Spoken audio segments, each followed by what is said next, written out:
fidèles téléspectateurs, merci de nous rejoindre sur ce plateau de Inside of CC DFW. C'est bien moi, votre humble serviteur, Pedro Palana. Donc, Nazar Ngai Moroté na plateau.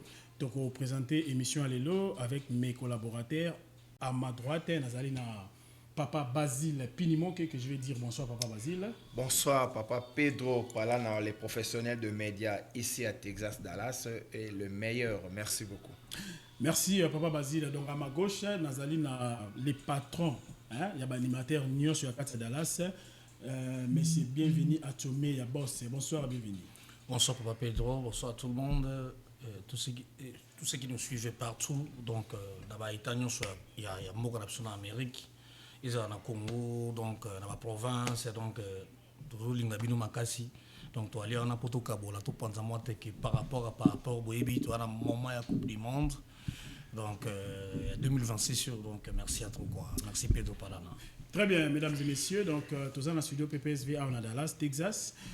Et là, écoutez sur live n'a pas quoi aller là. Binomo Roboyebi, tous là qui n'a 5000 billets en avance au ministre Mouyaya à Lobaki pour la biso va convaincre la diaspora partout dans le monde pour et ça biso accès tout côté na match au ya Portugal na RDC na Houston. Alors, les lots biso Stolandi na ba réseaux sociaux partout na monoko ya son excellence le ministre des Sports monsieur Boudimbo aïe ko changer maloba donc à lobby que non na minute bieza sous 5000 T et commis 1150. Alors toi on a un sujet belé te reparler sur performance équipe nationale Léopard Nengenin Babeta qui match contre les Chili bino monaki donc Topolaki 2-1 et pourtant les mêmes Chili wana Babeta qui na Portugal bino mon score Nengenin Portugal a gagné qui Chili 2-1. Alors bisto betina pays oyo et jouer na mondial te ba gagner biso 2-1. Alors, tu as parlé sur performance équipe Nabiso, tu as parlé sur Ebola. Ebola, est-ce qu'ils ont des mesures discriminatoires ou bien ils ont pensé que non, façon de boyer, car pour arrêter l'équipe Nabiso. Alors, si je suis en Nyon sur le lot, sur le lango, là, pourquoi aller là? Alors, sans plus tarder, je vais déjà dire merci à vous tous qui nous suivez. Vous êtes partout dans le monde, vous nous suivez. Boyebi qui est bisto, mais la bino toujours basa en malam. Tu es là, bino sont des cloches, il y a 5000 billets. Alors, tu es surtout fixé opinion, 5000 billets, ils sont disponibles et comme 1150 billets. Bamara, tu es Sarabino, Bissomo Tende Moutoya Ranango. Source nationale ministère à sport. Vous avez vu des liens, Batine no lien ndenge, Batumsubaye, lien gratuit en haut, billet gratuit en haut. Voilà, tu as la bisoté. Bisoté est la bino macamo, ils sont concrètes, ils sont vérifiables, et puis ils ont source sûre. Alors, sans plus tarder, quand on a des intervenants en ligne, tu vas recevoir sur performance équipe Nabiso. Est-ce que l'équipe Nabiso n'est pas monnaie là on te bête na Chili, tu vas affronter na Portugal, n'est te bête na Chili. Erreur est là qui wapi. Est-ce que Garden passe? Photo qui bien kaka. Il paraît toi na Garden muso ça titulaire en passe, il paraît. Mais pourquoi va bête en passe? Balobi Nabiso que non de Toyoki, il paraît mutasa à classement ya ba Gardien ezalara Kidiaba, ezalara nango désastre il paraît. Alors Bozana Bela Rolanda Biso, numéro de téléphone, vous pouvez nous appeler au 309 297 93 47 pour nous participer en direct pour que opinion par rapport à sujet toujours solo là. La minute est sur la sur performance, il y a un joueur en Abisso, il y a Léopard. Est-ce que tu vas maintenir le match au Portugal? Tout ça toujours positif. Alors, Papa Basile, la réaction des années pour la performance équipe. Merci Pedro Palana, les professionnels, le meilleur de médias ici à Texas, Dallas. Merci pour la parole. D'abord, pour na sala commentaire ya match ya Chili na linga nazonga mwa muke na match ya Danemark parce que to banana Danemark en fait to ko ya na Chili. Bon, match on attendait d'abord ya Danemark, jeu d'ensemble les alaki. Mais et l'autre ezanga yi bango eza ba finition. Ya on côté lo nazonga pena beta set na gouvernement bon me ka ko cha prime pour na ba biterte. Parce que baby c'est la parce que aux moins peut-être bon jeu d'ensemble les a bien mais bon comment peut-être pour Bochabi ou soit bon marqué au moins même angle basse bakangi muninga za libre pesa ya cha et là qu'on est dans ce monde depuis la préparation égoïsme mes amis parce que bon ça le jeu dans salle bon comité finition des oboma biso finition des oboma alors ba attaquer il faut bien ba rokabola ballon o ki mambango belo zuna yo ballon ki miti comme mais pesa passe muninga cha parce que Bakangio déjà, angle les a fermés. Donc, au début, j'ai d'ensemble les autres à la bien. Mais finition, ils ont pour un match à Danemark ndé natala ya omoni ndenge kena excellent analyse na ngai mais na ebité ceux qui n'ont pas un match à Chili ou bien ndeko nanga a rose non parole par rapport à match à Danemark na ebité ceux qui ont un match à Chili. Très bien, Papa Basile Pinimoki. Alors, le président des supporters de Dallas, tu as sur la performance à Léopard, mais aux hommes de l'équipe, n'est au Betty na Chili. Pour l'information, Chili a Betty na Portugal, équipe adverse na Bisso. Portugal a Niki Baron D1. Bisso, tu l'as censé organiser Chili. Pour toi l'accepter Portugal, tu as ma casse. Mais tu Betty na Chili, Chili a Niki Bisso D1. Pour l'information, chez les équipes mondiales, tu vas mais on va gagner Bisso. Au moins, une performance n'est pas. Vraiment, dans un ça m'a merci, Papa Pedro, de nous parole. Na moni ndego waza panzi na ngai ndego nga Basile la beti mamuno. To za a l'autre fois na ça que équipe wana ya RDC il fallait que tu remercier ba joueurs au baza ba compétent pour que tout ça l'équipe ya mondial les a ba jeté équipe mobimane za wana to chaka bina passes na loba jango na bi ndego nga beti mamuno le là on peut ça raison oh non finition oui. Depuis que là, même match à Coupe d'Afrique, match à Coupe d'Afrique contre l'Algérie. Tu bêta n'engue tu mets tu habité, tu en habité. Tu en habité. Non, comment rejoindre là? Parce que contre Portugal, bah attaquant dans tout, bah biteur.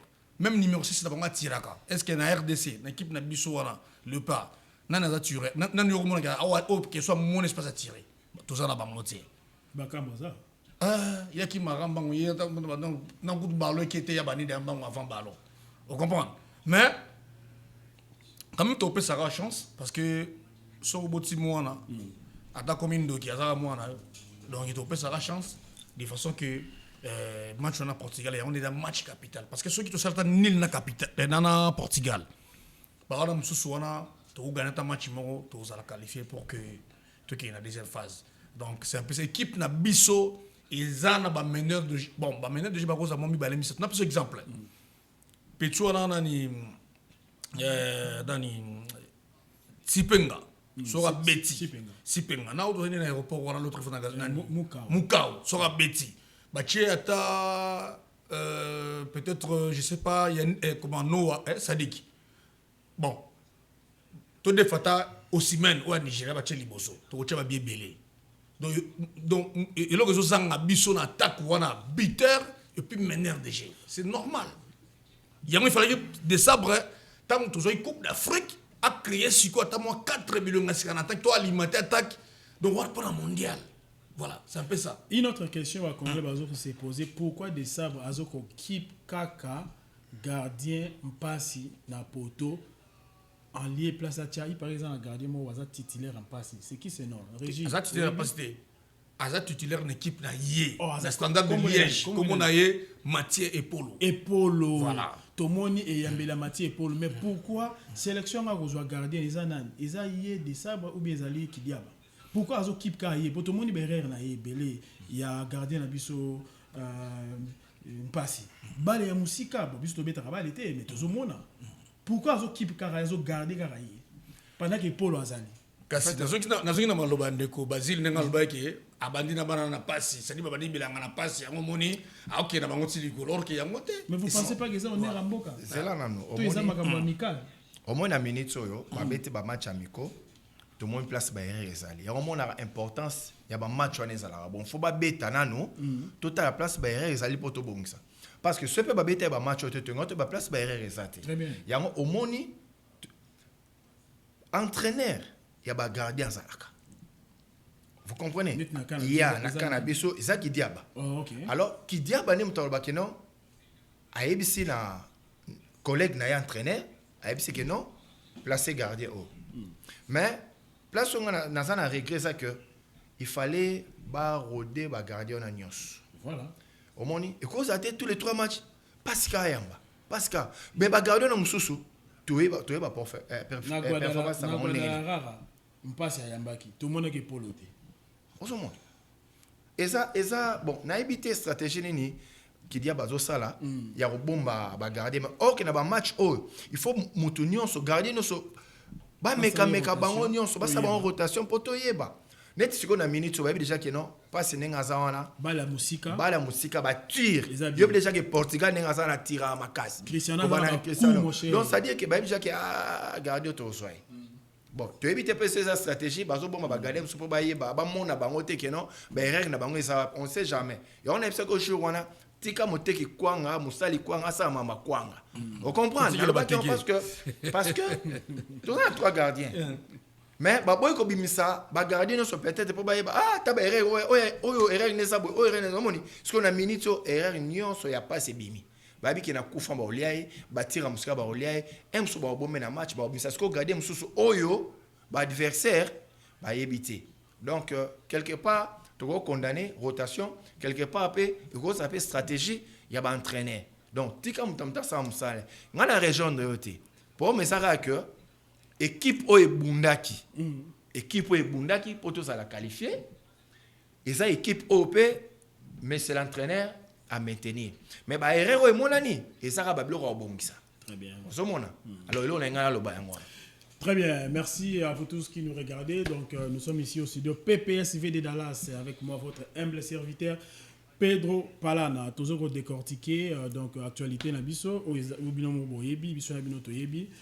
Chaîne Nabiso Oyo Yangwana et la Rabino News. En Dallas, il faut dire même partout en États-Unis d'Amérique, tout ça peut-être les seuls. Oh, tu le Rabino la vérité et puis tu le Rabino information en temps réel.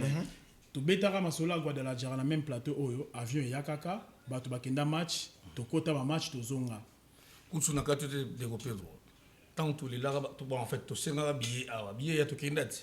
Ya moni ermo pe ba biso ba o ninga ba pesa ba jipi da Congo to senga biso to ana droit parce que to beta c'était awa 80 millions oui bi place ne place de souka. Donc Pedro n'engana ba parce que le président ya ba supporter à Dallas alors le mot très capital au moins balobaka vaut mieux la fin d'une chose que son commencement. C'est-à-dire ba animateur au ya Congo ba bande une équipe ba match non soit soutenir mais tant que tu commences un match c'est très capital na Jamaïque c'est-à-dire que match wana ce to pour là qui en tu nga tous les gars sous na mondialité c'est-à-dire ba animateur ko ba sai musala mais président ba animateur asangisi bande ko nyonso à Dallas ba kei na Mexique ba sali musala c'est-à-dire musala ba sala ki la fin d'une chose et puis la qualification. C'est-à-dire neba animateur zela na kolo bela yo ministre Hollanda. C'est-à-dire neba animateur wana bazo ba jeep po bango ba na solo. Mais makambo ya suka po équipe za la qualifier ezai musala oyo salaki au 5 bande ko Dallas baki oyembela équipe to qualification. Donc yo pe non za na jeep ça la calme excellence Hollanda au jeep. Très bien. Alors mesdames et messieurs, j'étais en train de dire que live na biso lelo to koti pour nous expliquer bino to yela bino liboso message à liboso autozoa qui ont toujours na ministère na biso ya sport na mboka 5000 billets alaki disponible. Alors pendant que Régia zo bongisa image o ya ministre Mouyaya ndengeni na lobaki sur les 5000 billets disponibles distribués partout dans le monde pour les Congolais nyonso pendant que Régia zo bongisa la biso Guilin Kalo Sanzana bongisa la biso image wana c'est comme pour ça biso signe. Donc live na OK, très bien. Tout la nolo image. Revenons sur les inquiétudes liées à l'indisponibilité de billets ou sur le coût élevé de ces tickets d'accès proposés par les revendeurs. Elle a précisé que la FIFA a ouvert un accès sur son portail de vente à la RDC à travers le portail de la Fédération congolaise de football association. Pour notre premier match de groupe face au Portugal, prévu le 17 juin 2026 à Houston, au Texas, près de 5000 billets ont été mis à la disposition de supporters congolais. Les conditions et précisions pour l'achat de ces tickets au grand public seront communiquées sur le portail de la FECOFA. Voilà, mesdames et messieurs, de retour sur ce plateau de Inside of CC, DFW. Tokoti live à l'élo pour expliquer bino que Bomondi Binomoko, ministre Mouyaya, il avait promis que les Congolais nyos au bazali partout dans le monde, Maroko ta match wana 5000 billets FIFA a pesagi biso ba fan, il y a RDC pour toko ta match wana. Il paraît biso to botama na ntena batana, il paraît ceux qui pays na minuza qualifié bouquet mondial, Fédération internationale de football association et puis ça raba quota pour ba fans, il y a pays wana ba quota match. Iran même ba na problème là biso en Amérique mais Iran pas aura quota mais le ko là ba na moi ba rendre en Amérique ba fan nyonso ya Iran billet na ba billet na bango FIFA pesa ki bango pour ba kota la match en tout cas ba retirer en plus que ba quota te ba piller sur ba visa biso pe ndenge mo ba congolais les ministres mou ya vient de le dire biso ba makambo biso mo to raisonner te source c'est ça toujours officiel bolandi ministre mou ya il a vraiment promis est-ce que mou ya azana est-ce qu'à Coco c'est toute une nation à Coco c'est toute une diaspora non le ministre a parlé que tous 5 000 billets au FIFA PC biso et autres dépend na fekofa le lengeni na roye biso pour la mode de distribution nango le loto la muka congolais nyo ça na diaspora wana ozela kota match wana to la muka les ministres des sports l'excellence Boudimbu a lobby na micro et Christian Lusakweno que na minute oyo tozarara na 1150 billets na 1150 billets les a répartis bato à Europe faut bazwa ndambu bato à Canada faut bazwa ndambu wana bato au Amérique yango les côtes biso live ya lelo bozé belé Rolanda biso nous sommes en direct 309 297 93 47 aux numéro na benga aux numéro par Basile Benga au participer au pèse opinion na yo et puis le ministre est allé très loin le ministre a dit à procéder à tirage au sort. Vous imaginez, vous êtes très nombreux à nous suivre. Le ministre a dit, ce n'est pas tout le monde qui participera. Vous avez belé, mais moi, je vais satisfaire Batunion sur Zate. On a plusieurs questions qui se posent. Vous avez belé, vous avez des questions. Vous avez en direct, vous avez des questions pour participer en direct. La question, pourquoi le ministre a-t-il réagi ainsi? Pourquoi le ministre a-t-il pensé ainsi? Au lieu de faire déplacer Batou en Europe, na Canada, à refaire, à rebimisa mbongo ebele encore na gouvernement. Biso ba Congolais toza déjà en Amérique, toza déjà ebele. Tosengi gouvernement accommodé chente, tosengi gouvernement ba transporter poto longa na ba ville tozali. Tosengi gouvernement kaka billet ya match d'entrée na stade ya NRG Arena na Houston. Pourquoi ministre il a préféré akabola ba billet ya ofeli na bato Europe, na bato Canada? Or bateau baroute Europe bazan la charge ya ministre. Donc ministre faut appeler sabango place à kolala aller sabango ba transport et ça ba mbongo ebele. Or mbongo wana to boy te ba bande wana biso Vous imaginez match betami biso contre Danemark, Amérique to kenda kiten. To beti match biso na Chili, Amérique to kenda kiten. To lobite que match pe biso na Portugal bango ba yate. Ba koki na bango ya mais côté wana ya ofele pour participation massive, il y a des Congolais na match na biso na Portugal, il fallait assaler là-bas en Amérique. Et là, il y si biso na live alelo yango wana. Alors, tu partager moi avis, tous les collègues dans le studio, tu partager moi avis par rapport à bien des 5 000 et comme 1150. On se demande, est-ce que 1150 billets ministres à lobby, bango moko gouvernement va somber les biso diaspora, ba bisi moko na bango, ou bien ça parmi les 5 000 billets wana, yé à l'ongoli le reste tu éviter sur basai na nini. Atikika 1150 tozo ebate. Et puis mode de distribution tant bazoloba. Bon c'est basé sur quoi? Sur localisation. Bato nyo so ba Saint-Louis na ba lien botini son ambassade au bazan à Dallas, Texas, ba on ba côté na Houston. Est-ce que boko zo bato au hasard, supposons so rezu moto hasard na California. Oponi ndeti bolobi tirage sur moto na yete mais pendant que bato ba na Dallas na Houston, basé belé fo ba kota. Torosuka wapi? Ba questionnement ils a vraiment ébélé. Pourquoi dépenser bon na bato ba musika? Aussi longtemps que Soro Saleli Bato Bana dépense et aux alamouké, mais c'est les ministres. Alors, malheureusement, on m'a papa Basile, tu commenté moi, idée à ministre, il y a tirage au sort, billets 5 000 et comme 1150. Merci, Neko Pedro Palana. Tant solo la makamba babi, bon, ça fait vraiment très mal parce que Bato Ming a un espoir, Baroso Babié, il y a au filet, na niveau gouvernement. Vous savez, Patrick Mouyaya, son excellence, que je salue à passant, tant à Zoloba, alobana na komo ya gouvernement mobimba. Donc, le ministre n'est pas vendu, maman premier ministre. Donc, tant Patrick Mouyaya, le cas lobby, c'est-à-dire na komo gouvernement, 5 000 billets, au bâtiment sur la tchèque na mutu. On a déjà autant de 5 000 billets, on a monnaie qui est Zaka Mouké. Par rapport à Bissomon en Amérique, 5 000 billets et à Mouké. Alors, tout ça, c'est plutôt mon excellence à lobby est commis 1150. Bon, 5000 billets, gouvernement se met à 1150, tous les 5000 billets allés, mais pour nos supporters ba réserver les biso 1150 place on a ma n'entendu éclaircissement.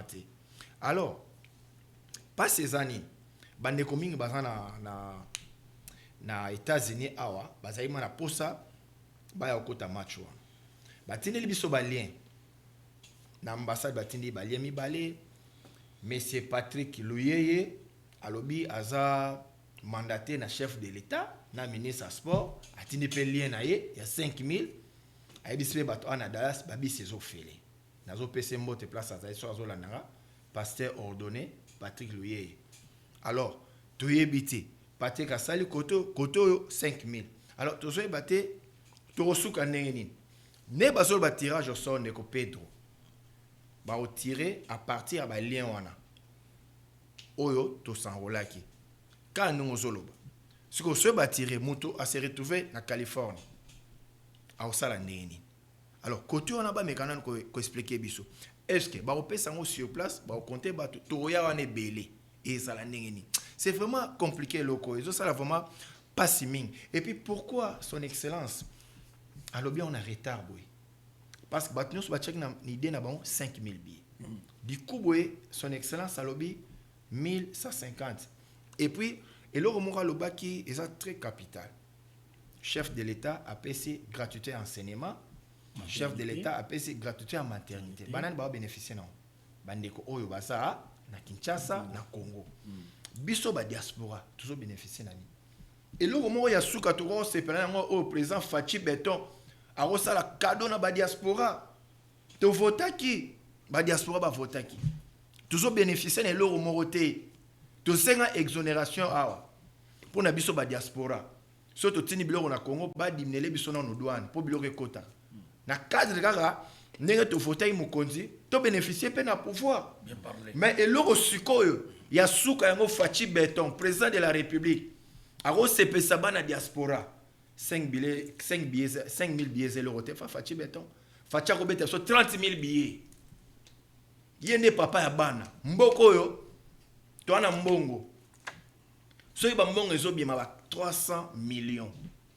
ba 400 millions ba sa musala ba lampadaire ba fourrage mbongo emonanité muto moko individu qui na 300 millions bon eloko aboye après 52 ans eza suka na fête Pedro Palana mokonza mboka yaya apesaka instruction na premier ministre bimisa na mbongo kuna sombela ba diaspora ba billet 1150 esimba te esopa mokonzi babimisa mbongo cas d'urgence bimara babimisa mbongo match sana le 17 ba sombela ba diaspora billet to kabola to kelma to ça eza fête eza historique Pedro na yebi ke na nsoma le bebelete mais tika na expliquer na francophonie ezaki na mboka ezaki historique il a fallu mbongo ebima na gouvernement ebele pour to réussir francophonie wana batongi ba infrastructure ba salima ba yambi batube etika histoire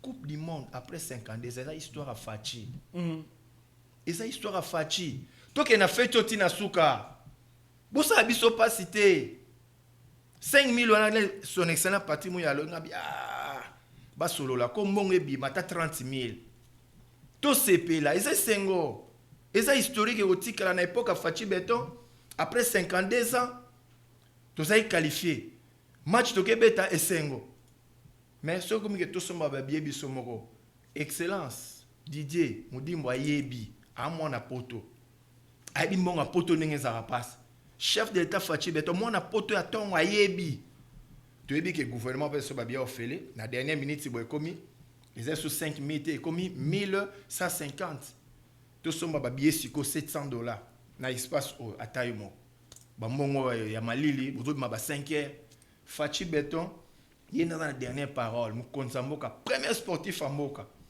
président soit solo le lelo lobby au moins à 30000 billets.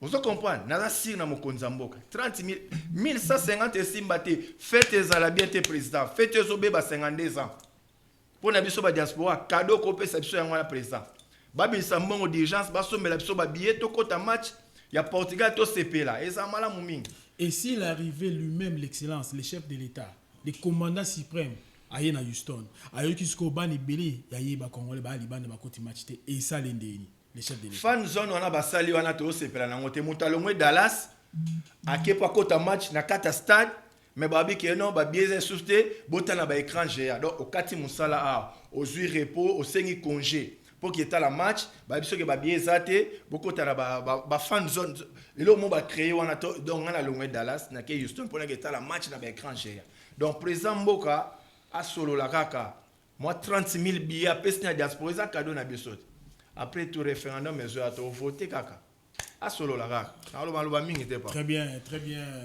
Basile Pinimo que les chefs de tous les animateurs de Dallas on avait 5 000 billets l'excellence ministre Mia Lobaki pour ba congolais nyons ça va partout dans le monde ba CP là le lot là dit to la moki sont des cloches échangées il faut tout fixer opinion la biso opinion la biso va dire que la billet non seulement la canal la biso mais la canal ya mboka na gouvernement lelo oyo opinion la biso ba yo yoka car toujours na canal la biso na monoko ya moko l'excellence ministre sport billet comme 1150 to justifier mon ndenge en fait au moni lo ko ndenge ni ko commenter billet za 5000 comme 1150 aussi longtemps que to yebi que to ba diaspora est belé malgré que yemo l'excellence à lobby que akoyi tokoki ko plaire la mutuyo sauter to resommer la mutuyo sauter mais où est parti les autres billets puisque c'était 5000 interview les qui un peu courte to ga kinyo sauter donc il y a un biso to une nation de cloche tout dans la questionnement au bateau ni biso hein billets za 5000 comme 1150 ndenge ni et puis na mode na distribution ils a par tirage au sort ndenge ni merci Check Pro je pense que tu as maintenant loba et le Waliboso, ce qui fait défaut, c'est l'entourage. Il y a un ministre. Je pense qu'il n'a pas de bons conseillers. Vous excusez-moi, moi, vérité, donc dans le sens que pour l'ingénieur, ma vérité, quoi. Dans mon ministre, Azapena, l'entourage à Malamoute. Si on a raison, est-ce qu'on dit que l'entourage du ministre, il faut supporter le match de préparation, mais l'animateur de match 15 minutes avec ça. Des fois, je ça dit que le ministre a bien conseillé. Match à Liège. Il faut protocole Moïse a déjà ézoué bango. Tant que match zoba pour moto évoluer poto na yate. Aïe beska métro télé magadir abazan te ko d'être babisu ba oyo. O mona. Mais évoluer il peut pas tout même temps. Na côté avant 15 minutes match ici là. Tout ce que on a stade déjà de part il y a déjà ça là que ministre de va conserver bazati. Et puis de deux image to lande papa lu sako notre PC mot de Sigaza sala musala malamu.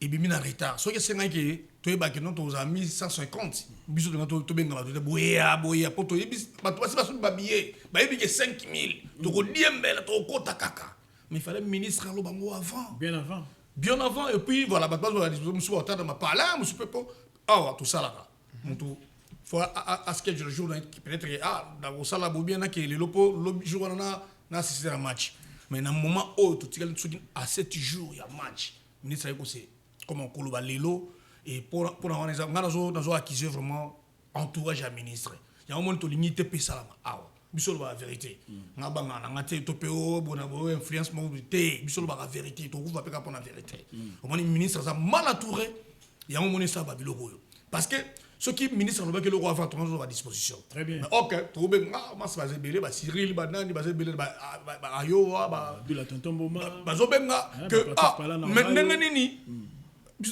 5 minutes déjà ça va. Bon, remis un jour avant aux en chasse parce que par rapport à l'expérience de Zoki dans le Mexique. Mais le ministre Azoya, quand ça intervient, on peut moi temps moulaïté beaucoup c'est qu'on va que 1150. N'a pas ce exemple. Stade Wana est ça de 70 000 places. Et comme on rappelle, c'est 80 000 ceux qui battent tourner. Si autant le ministre a baqué, tu as 1150 Congolais. Pour tout le monde en a donné. À ta caméra, on va bouger pour te faire un Congolais. Il y a beaucoup de ministres qui n'ont pas de la jarre. À mon avis, moi, parce que quand on est dans le lobby, même 5 000 gens qui ont Congolais, sport, bazobenga de partout banini 20 000 25 000 billets linga sala biso bien tokangi gradé mobima to baniko yemba Seul moyen ba diaspora voilà on te bénéficie na mwana to sengi nyoso bénéficier quand on nous apprend que un ministre en lui seul azoyiba 58 millions de dollars tina poche pour la famille na bana nae so biso awa ba diaspora o to zape libanda o to sunga mboka wana na kotinda ba benga ba nini ba eklelo kumi ba mpesa ba nini kalezaki ba western de biso to voilà pour nité na après 52 to za la paix na moi c'est moto c'est paix là tout le monde a dit oh mais on est en fachi betote. Mes amis, posons-nous cette question. Batu oyo ministre a longola bango en Europe. To ebite pays ni ba longola bango. Na oyo azo longola bango na Canada. Bazoya na ba frère na bango, to gouvernement de supporter bango. On fait bango hôtel. Raisonnons na place wana. Batu oyo ministre a longola bango en Europe, na eso longola ba na Belgique, ba na France, Finlande, Angleterre. Est-ce que baroya na frère na bango a koti bango match au félé to gouvernement zo bango en charge. Wana na interview il y a question de sako balobela qui a honte. Si il s'avère ainsi que Arozo bango en charge, bozo mo ante que ezoko cost gouvernement mongo belé si réellement mongo wana au sommet là qui ba congolais il y a diaspora billet pour ba côté la match participation ningo za la massive ya ba congolais puisque le pas voilà ba la pour ça soutien na biso. Bon un super gouvernement PC mongo belé té. Aussi, parce que tu as déjà budget bimaki. Aussi, parce que tu as budget c'est bimaki. Match de barrage, mon bimi, bisous tout le monde a tomaté Nous avons été à Mexique, frère. Dépenses au Bassali au Mexique. Jusque là, na Bassali dépenses en na match mondial. T'as encore. Au Bénin, na dépenses Bassali au Mexique. Bah tu vas aller noter la VIP. 5 étoiles. Ya. Tu lié 2 jours, il y a au fait. Il y a fait le temps pourquoi. Bah tu vas au Congo, bah zonga na ba collation. Aux Hollanda. Donc dépenses wana. Nous, on pensait que dans le mondial, il faut aller plus que ça. Voilà. Il faut aller plus que ça. Le gouvernement a besoin d'un bon. Sans compter les 80 000 dollars où il y a une polémique, mais bon, il y a qui. Le gouvernement a un bon. Oh, je crois qu'ils ont bendé la mboka. Ils ont bendé la président Fachi. Aux Hollandais, là, il y a une excellence boudimou. Ils ont bendé la bango, on a bango, histoire de komami, de makambo komami. Donc, s'il faut Robim Sambon, il faut Robim Sambon. Moi, j'ai été. Au fait, moi qui est bon, on va partir à Mexique, mon cher. Rien que pour le ministère à sport. Rien que toi, le ministère est mais rien que pour le ministère à sport. Offert loger Moutuna au Yébité, après ce qu'il y a passeport au lycée en hôtel. C'est que bon, ils ont la mort. Bon, ils ont la étoiles, bah tu vas aller bien. Tous les biens, tous les avions. Alors, c'est comment il a comme un 52 ans après, Mokonzi Mboka. Béton solo la raka. Oza capable européen ça. Excellence Boudimbu budget. Budget malamu. Soko yo moko ye. Tu ebi que solution kozala. Congolais o azaki espoir. Obi que ba Congolais bele bazi ba hôtel na Houston. Houston eza ville moko eza 4 5 heures na biso. Biso to tchara makele de la Spain po ba na Houston bazala rolala. En tout cas ba rolimbisa nga ba na Houston ba na ba communicateur de masse loka biso na Dallas biso to kenda moi sango na ndenge na biso so mona biso to yamba Denis Lesi awa na plateau o ba pasteur nyo so ba uta Congo ba star nyo so ba lekara awa so ko ye Dallas so Israël Mutombo so mona to yamba ba Israël Mutombo so mona donc to za quand même la voix de sans voix maké na biso comme la mokonza mboka alors biso to zo bundela bandeko na biso ba congolais partout awa na kata diaspora po ba kota match eza fête na biso vous imaginez to koti match on a 500 congolais fête na biso eza soni obi Portugal to betanga bango bato ba supporter bango baza bandibu ba mexicain baza déjà donc bazala to donc quel terrain ya ba mexicain ba solo la presque ba solo la langue na bango eza similaire alors congolais pe il fallait tous en forte délégation ozo mona et ningo pesa le par na biso moi makasi au moins stade on a 1000 personnes wana son excellence Egoli biso to Zinda Titanic ya on to ko la seka message na ba neko nyonso tout o baza pembe na ministre beaucoup mis ça message ti toujours le la télévision na ba héros to goza absolument kolambe to pende ni to ba moi et c'est avancement moké mais c'est pas surtout ça na minute so ils za pour na ko boka mbela il y a tout peut changer facile et puis ministre de Boudimbu aza mutu ya mutema monene et puis aza qui dans le diaspora va aux ba poste na mboka donc il y a hime neza la ndenga zo ka biso bo en tout cas ministre déjà 1150 au Kabola et puis on a pas Canada na pour 4 bino muke 1151 ministre à lobby na minute eza lisusu 1150 pour na biso 200 ceux qui 4 entre Canada na Europe et puis zo siko primature aux ambassades aux ministres les députés ba on se ba na kati wana siko on se pose une question bato ba en Europe ba boy passeport na biso congolais les ka awa ceux qui ba bien au pesi bato ba na ba passeport congolais ba le ka na ndenge on se pose cette question ou soit aux salles là ba congolais nyonso ba en Europe mais ba na ba passeport européen ndé ba on ba boya mais en fait ba pexa ne ba uta directement Kinshasa mais so en Europe ngala za na preuve moto aza en Amérique c'est là aza na visa ya Canada na preuve aza en Amérique mais azalaka na visa Canada aza na passeport congolais batindeli message kokota lisusu na Canada te tina 90 jours donc et comme une mesure de discrimination or pour mutu bapimela ye entrer en mboka ofaza na contact na mutu o azaki na Ebola la minute les a sous contacté la minute les a un passeport congolais au côté si vous raisonnez le cas bon ils ont mesure discriminatoire Canada lundi Amérique a bandaki au Canada lundi Mexique donc mon cas un passeport congolais à royauté même à question le sacco na évité soit un passeport belge koyane aux la passe tous en Roger Montoa na biso journaliste na Washington il y a une bande ba otalela sikoyo son excellence dans les biso sont des cloches au Kabolaba en Europe c'est que ban Europe on a ce ban passeport congolais. Mais pourquoi pas les ministres passeport congolais parce que baboy passeport congolais baboy passeport congolais na pesi bino preuve mutu aza awa en États-Unis ye wana aza na région sur la biso mutu aza awa batindele message euti na Canada ala passeport congolais mais aza na visa Canada mais tozani awa batindele message koko tate so oye to kuzongisa yo donc voilà donc bazo tenir quantité place yo outi bazo tenir compte na passeport na yo et mesure de discrimination. Pourquoi discriminer bisoto sali binoni? Atato balinga les comme la bango bisoté mais eza mesure discriminatoire. Boyebi ke era francophonie. Ezaki moment mo boyebi bola et déjà sous makasi mais le président voyager avec sa suite ba ramener sur un abonnement qui pété. Mais ce que ba betela mo c'était makasi kaka la mondiale. Ba linga ba kasser biso ba mo bisoto parce que moto aza en États-Unis, aza awa en Amérique, ana visa Canada. Ya Canada. Alinga kota Canada. Te alinga kota te. Azalaka kuna. Ailleurs en Amérique, mais un passeport congolais. Un visa à jour à Canada. À cause de Canada, plusieurs rentrées, ok, anytime. Batinde les messages en mesure en fait batinde les Congolais n'y sont un visa. Est-ce que même aux en visa Amérique, bah puis melon entrer en Amérique, sans un passeport congolais et comme une mesure discriminatoire. Moi je connais des gens fait mon a filmé. Bah tu fais ba uta Congo, bah un visa Amérique. Mais pourquoi bah un passeport congolais, bah puis meli bango yango. Yeah. Mesure discriminatoire. Ya omoni tozolo bara que biso bato toza awa. Mokonza tala makambo. Abaksa na ba billet pour eza fête na ye. Au moins fête eza Fachi Beton. Vous comprenez? Histoire en etika là il y a Fachi Beton. Donc avec 400 billets oyo na bande on a biso ya Dallas à Texas partout na États-Unis et Simbati. Quand les ba mise mon na francophonie parce que la fête mon bima ke belé. O pesa fête à mon après 52 ans. Mon condition zo la nepsa ça quelque chose. Fachi Beton a solo là bien. Si ba congolais balinga Fachi Beton ezate parce que azora basaki ya fufa dotika na banda kwa batu te eza parce que Fachi Beton ba rosolo la donc tu tolo ba boelebi ke bukonzambo ka Hollanda biso ban Amérique bazolela kota wana ba bien 400 Amérique mobimba esimba te Fachi Beton eza fête na yo solo bika liloba moko mbongo ebimi kuna basondeli biso ba billet eza façon na biso diaspora to lia pe mbongo ya mboka.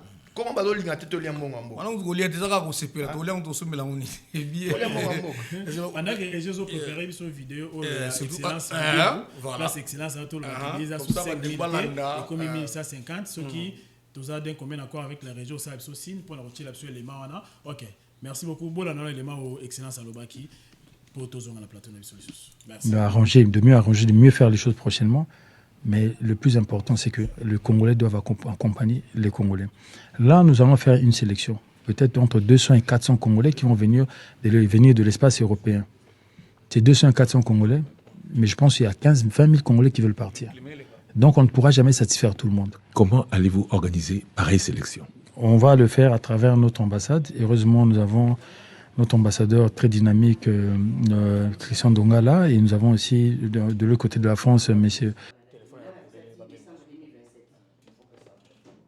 Émile, ce sont des personnes qui vont nous aider. Il y aura aussi des Congolais que vous allez prendre ici en Europe. L'idée de prendre des Congolais ici en Europe, d'en prendre au Canada, et de s'appuyer aussi sur les Congolais qui sont au niveau des États-Unis. Mais comme par match, nous n'avons pu mettre jusque-là que 1150 billets par match, pour soutenir nos compatriotes. Donc il y a un système qui est mis en place au niveau de notre ambassade aux États-Unis. Et nous sommes aussi en train de travailler avec celui du Canada pour que nous puissions mettre le même système en place pour qu'il y ait un quota de billets. Nous savons tous que le chef de l'État a préconisé la gratuité de l'enseignement, la gratuité de la maternité, mais tout ne peut pas non plus être gratuit. On ne va pas non plus être dans la gratuité des stades ou quoi. Il faut que chacun d'entre nous, quand on aime notre équipe, qu'on puisse quand même s'impliquer, et c'est ce qu'il faut faire. D'où j'incite les Congolais, où ils peuvent, s'ils peuvent acheter leurs billets, préparer leur déplacement, oui.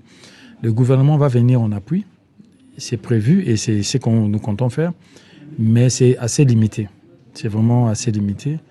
Et on va faire le maximum qu'on pourra, mais en tout cas les Congolais seront impliqués.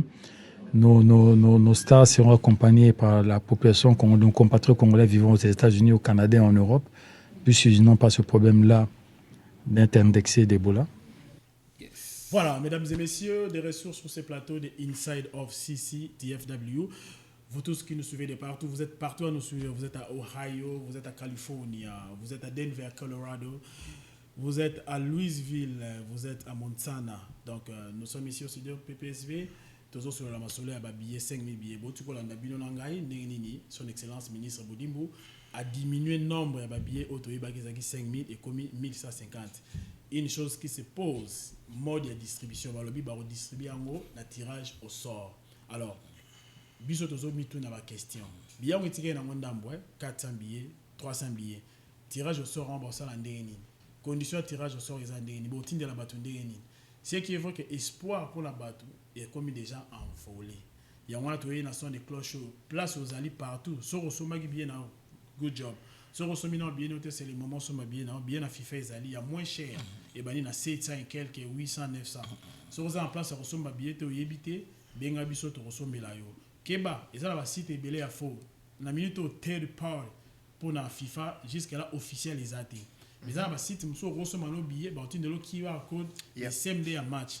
Mais ça, bah on tient de l'eau QR code de CMD à match, QR code de dendi na porte d'entrée à stade.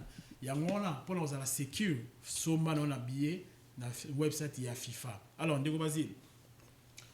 Tomoni awa mutu azana passeport na ye congolais mais azana en Amérique azana visa au Canada va pimer antu.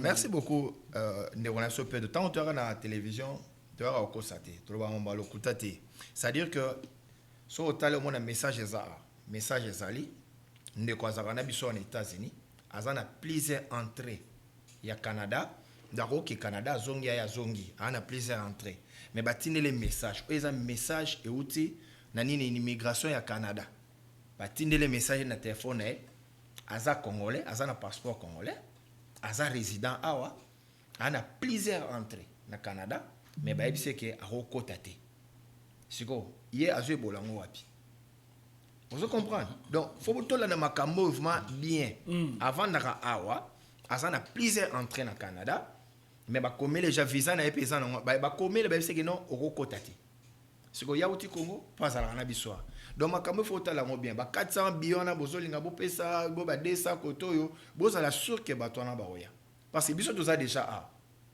donc là on a un vaccin. Très bien. Papa boss a chomé là. Ma vie boss a tirage au sort. Tobeti zeke. Ezui. Opinion les andeni. Ministre bien atteindre la batu zeke. Ouais. So ba beti batale adula ngoma indiana batindeli. Yeah, basa la ne bossa la tulba RDC loko makasiti. Basa ndi sala mais sauf que d'abord mon ningo qui ndiboye vraiment il vous a un peu désolant par rapport à Mokana biso. Parce que boni titos ali boy tous battant ko les gars beaucoup beta ba c'est par rapport ils ont pour tout l'ingamboka na au moins ils ont tout l'ingamboka na parce que surtout dans le moment où il y a Fachi Béton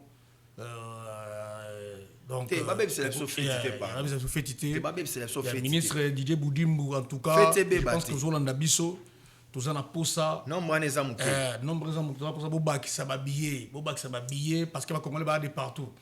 Bon, on a évité de négocier pro, soit tout le monde passe un message déjà, qui est un bateau, bah, n'a qu'au bah, faire un abandon, tout le monde. Ah, on a des découragements, parce qu'ils ont fait. Moi, n'est pas basé. Mais quand on a son billet d'avion, on aime par exemple, n'engue, bah, ça n'a tiré mon fil à Illinois, à Springfield, la capitale à Illinois.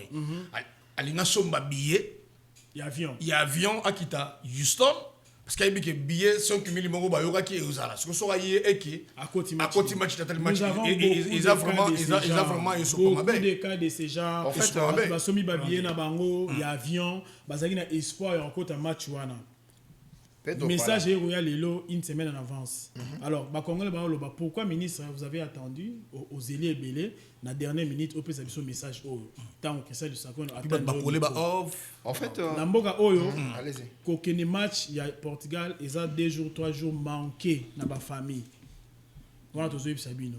Kokene match ya Houston eza 2 jours 3 jours manqué mutu monte à futama. Na mboka oyo so sali 3 jours au futamité eza penza obélissé belé au moins nde bobo ya ki ville morte kuna na kini hein bobi que ville morte e causé bino ba perte Congolais soit que match à Portugal sali ville morte na famille na ye na bandeli au moins ville morte au opposant il a bino kuna bobo ya ki yango ndenge moko na biso a Congolais soit que match à Portugal partout au Congolais azali hein a sali ville morte na foyer na ye ya 3 jours doit perdre 3 jours pas qu'il na bilengi alors Congolais ouais ah ouais diaspora senga ki bino accommodation te asengi bino flight te asengi hotel te asengi rolia te asengi billet ya entrée ya match kaka po na nini po billet za 700 ya moins cher 800 moins cher tozaka la bambongo mboka calcul 700 na mini boyo kaka bino mo bobi na Congo salaire à 700 ezalaka te na Congo alors pe biso a 700 ya mbongo ebele et puis na match wana mutalinga kota ngo imota kota na mwasa kota na bana so sali ba calcul ba 700 na fois 2 fois 3 fois 4 ya ngwana kolela biso ezalaki billet d'entrée kaka na minute e komi boye bato basi ba yeba ki 5000 ezali 5000 ezebele so opesi Dallas 1000 opesi Houston 1000 Austin 1000 les autres ba Congolais ba partout na Amérique opesi bango 1000 Canada opesi bango 1000 et kokabiso on a évité idée à royal ba Congolais o baza kuna na kati ya 1000 wana na évité bon wana eza bino baba ndeko na biso to boyeli bango ti to besi to yebisi bino ka match ya Chili biso kende ya Danemark to kende ite kolongola bango kuna si réellement ba roza na charge au gouvernement eza dépense billet allié place ya mbongo wana vraiment sale la bana Congolais à Dallas Congolais partout na Amérique soit côté match on a 5000 et ça motivation pour na ba léopard batna de ba remotiver léopard so 1150 papa Basile en fait ngana zo ebate 1150 yango kande gouvernement sombi ou bien ba somba 5000 place on pesa mo basomba de 5000 zaki FIFA na FIFA pesa kota na 5000 mais ce que gouvernement na somi 1150 pour photo c'est tout le 6000 tout va bon c'est 6150 moi je pense que ba salaire réduction ba réduire na 5000 voilà et puis papa Pedro ezana ba ndeko mingi awa na États-Unis ba na loba ba ndeko besoin d'information kuna na ministère. C'est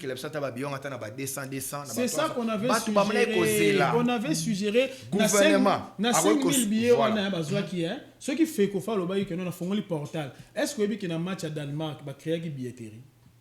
Voilà, yango biso bata États-Unis to mana ozela. C'est là que zo kamwe match à Danemark na biso RDC billetterie match banen à 20 €. Mais batu ba ko somba ngote. Au monde biso a États-Unis 20 € mais bato basomba te Pedro biso to bana ekozela le pesa 5000 billets gouvernement ko somba soit au que la biso na ba 200 ba 150 on peut acheter même ba $100 on peut acheter to somba mais le gars que ça ofélé ndé moni bato basomba te mais depuis que excellence Patrick Moya le gars que ça 5000 billets soit ba somba qui même 10000 babi bon to fungoli bo somba pour na ba États-Unis peut-être na 200 ou 250 est-ce que le gouvernement avec l'excellence Fachi est incapable de ressembler la biso babier c'est bon exact ben si maman fifi masukati hein côté on a ba minéraux so bima wana lwa est-ce que notre pays la République démocratique du Congo loko ya makasi est incapable de ressembler 10 000 billets est-ce que 80 000 $, bimena kwa de la ressemble combien de billets? Jamais de la vie, mon frère. C'est-à-dire que le gouvernement ressemble à tel que le na prix moko assez, à 250 même 200 pour 700 na minute tu pèse mon boulot. Mais ce baba que notre on a 10 000 billets ah na minute aussi connaît tout le baboy. Gouvernement a 10 000 billets mais à chango on vend $250. Aïe aïe ce n'est pas encore tard. C'est pas encore trop tard. On te lancé message c'est pas encore tard na ebike mon konzamboka Hollande Arabiso. Béton de la nation. Hollande Arabiso to tchara makele toujours na chaîne pour la population na biso. Biso équipe na biso PPSV donc so bon monde badge de Congo là c'est pas badge. So bon monde badge ils ont ba crédential au biso tozui ya ba certifié. Tout ça certifié to kota ba match nyonso ya ofele. Ça c'est 5 matchs gratuits. C'est 5 matchs gratuits pour tout ça certifié na FIFA. Ngane siko lo kana zana billet na yo lo bela bato nyonso bazana ba billet. Alors on ne na na plateau. Lutte na biso. Nazo la gapa Fachi Beton. Lutte na biso za fête. Biso ko considérer en fête. 52 ans après ils a fête pour ba Congolais nyonso na Houston.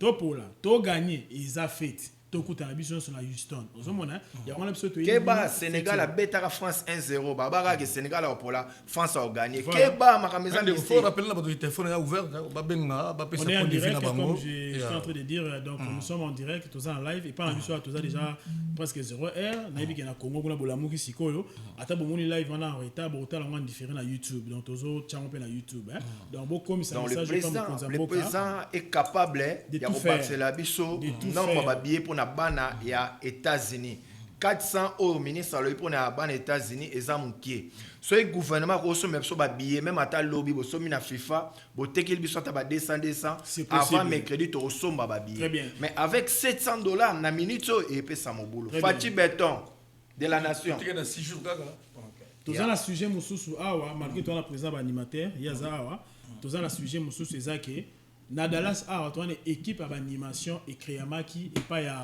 ndeko na biso Stema Boika avec DSS Koba baza équipe ya makasi équipe ya munene vous imaginez ce que batwana so ba cotista de torosuka na bango ndenge nini est-ce que vous en avez une image na moto balancer image na to préparer qui en sinon te tenga to balancer en moi zo ben on dirait na il est mon cas to yambaye donc DSS Koba na Stema Boika ba préparer qui ba makasi na ballon le katana donc ça dit que préparer vraiment équipe à Makassa et on va ba Dallas Gou Dallas Lengi so ba animateur na biso wana so ba koti match te torosuka wapi mode de distribution oyo ministre alobi ezali par exemple tirage so tirer bango te donc ça va pas marcher président Victor Paco nayebi ke botu ko za na réunion ba désigner yo président ya coordination ya Texas Mobimba botu ko za na réunion solo la bango équipe d'animation en ceux qui bazanga te po bana rozanga mais bango bazanga te mai déjà là DSS Koba ballon basé belé Jonathan nani comment équipe ngai nani bato wana nyonso basala animation to mona bango ba ba répétition baza bato kozanga match wana te tant que ministre ko tambozo ba tirage au sort so tirer banani retirer banani bombela bango ta ba nous sommes en direct appelez-nous nous sommes en direct veuillez nous appeler pour participer au perception opinion na yo par rapport ya ba billet Congolais zo la billet il y a match d'entrée nous sommes en direct appelez-nous au 309 297 93 47 pour participer. En tout cas, le lot là dans le plateau pour message comme pas Fachi Beton. 400 billets États-Unis mon messie. Le gouvernement est capable il y a au somme ba billets et puis ce ba hôtel que la personne a pris moi il y a même 200 au somme parce qu'avec 400 personnes États-Unis mon bimba. En tout cas, côté on a épais ça va pas marcher. Autre sujet encore, ils ont dit que le parc a déjà lobby, sauf changement de dernière minute na Houston. Le lobby les 11. Lobby les 11, toi il y a le parc est-ce que complication aux arrêtés bateau bazana ba passeport congolais. Obi ke mboko rola to la muki on note bateau le roi ba passeport congolais par exemple, ils ont un passeport congolais. Cherchez même pas. Je sais même je ne crois pas en fait. Bango bazaba banani ba tous appel il y a ndeko oyo aza en direct. Allô mon frère, bonsoir, nous sommes en direct. Comment vous appelez, d'où vous nous appelez? Mon nom est Guilain Mukasa. Je vous ai appelé, je suis loin de Dallas en fait. Ok. Nous sommes en direct. Je vous appelle, bonsoir déjà, merci et félicitations pour ce que vous êtes en train de faire pour les diasporas des États-Unis de l'Amérique. En fait, moi, personnellement, je voulais être avec vous là-bas pour qu'on puisse bien décortiquer les histoires qui se passent au pays-là. Je pense qu'il faut avoir les mots clairs pour expliquer aux autorités de la République démocratique du Congo, comme a dit Papa Basile. Nous avons aussi nos responsabilités en tant que diaspora. C'est-à-dire quoi? L'année 2023, nous avons voté comme tout le monde. Mais moi, j'ai fait un constat que la diaspora des États-Unis d'Amérique, d'abord, est négligée dans tout ce qui se passe en République démocratique du Congo. Ce n'est pas seulement pour les matchs. Si vous allez là-bas déjà lors des nominations des ministres, de tous ces gens-là, des autorités là-bas au pays, est-ce que vous avez déjà entendu une fois qu'on a nommé quelqu'un des États-Unis? On nomme seulement les gens qui sont en Europe là-bas et tout, je ne sais pas, parce que ce sont les gens qui ont vécu avec le chef de l'autre côté. Mais ce qui nous inquiète, c'est ce que vous êtes en train d'expliquer. Nous, on va aller avec ça en détail. C'est-à-dire, le ministre Mouyaya, il fait la résolution du Conseil des ministres qui dit que voilà, la République démocratique du Congo a acheté 5 000 billets pour les supporters, mais nous allons acheter ça dans les comptes de la FIFA. On a entendu tout ça, rien. Et c'est aujourd'hui, à 3-4 jours de match, nous voyons encore l'autre ministre qui vient encore pour nous dire que les 5 000 billets, ce n'était pas ça. Ces 5 000 billets-là, c'était les billets qui devaient être divisés par 3 pour les 3 matchs. Houston, Atlanta et puis Guadalajara. Mais même si on fait les calculs, on divise les 5 000, ça ne donne pas ce même nombre-là de 1 500. Si on divisait par 3, donc ça doit être aussi au-delà. Maintenant, nous, notre objectif, et les gens là, ils doivent comprendre que les gens qui sont aux États-Unis ne sont pas comme les gens qui sont en Europe. En Europe, il y a plusieurs personnes qui vivent, comme vous savez, tout ça, et tout le monde le sait. Mais nous, ici aux États-Unis, la majorité des personnes travaillent. Pour que vous puissiez aller là-bas regarder les matchs, il faut parfois demander au service au travail pour prendre les congés, votre congé, et puis vous allez là-bas. Mais lorsque vous arrivez là-bas, vous devez quand même aussi être protégé parce que nous sommes les vrais patriotes qui ne bénéficient rien pour la République démocratique du Congo, mais nous envoyons aussi l'argent, nous contribuons au social parce que les membres de nos familles, la majorité, ils vivent avec nos moyens ici. Maintenant, ce que nous sommes en train de déplorer, c'est pas à la fin ici qu'on doit nous dire que normalement, il n'y a pas de billets et tout ça, gratuité de l'enseignement, vous avez déjà dit, ce n'est pas ici, c'est au Congo. Nous, ici, nous ne bénéficions pas de gratuité de l'enseignement. On ne bénéficie pas, on ne gagne pas sur la gratuité de la maternité. Donc, dans tout ça, on est en train d'essayer un peu d'expliquer au chef de l'État. Parce que pour moi, ici, je ne vois même pas comment est-ce qu'on va encore sonner ou appeler encore ministre tel, ministre tel. Lorsqu'ils ont le courage de passer à la télé pour expliquer que non, par exemple, il y a tant de billets. C'est-à-dire, ils sont en train de parler au nom de tout le monde. Nous demandons seulement au chef de l'État. Parce que nous considérons comme si ces gens-là, la majorité, ils sont... Comment on peut vous appeler excellence et vous venez à la télé pour mentir? Il faut dire les mots clairs comme ça. Parce que si Patrick Mouyaya, devant les chefs de l'État, ils ont fini la résolution, ils ont dit que 5 000. Et vous venez devant Top Congo, vous nous expliquez que non, c'est n'est plus 5 000, c'est 1150. Et dans les 1150, il met les gens de l'Europe et tout. Pourquoi il faut mettre seulement les gens de l'Europe? Parce qu'en Europe, moi, j'ai fait ma conclusion. En Europe, il y a beaucoup de membres de leur parti politique qui doivent venir pour faire les histoires, pour faire l'ambiance et tout. Mais ce n'est pas mauvais. Mais ce qui est sûr, c'est qu'il faut respecter d'abord.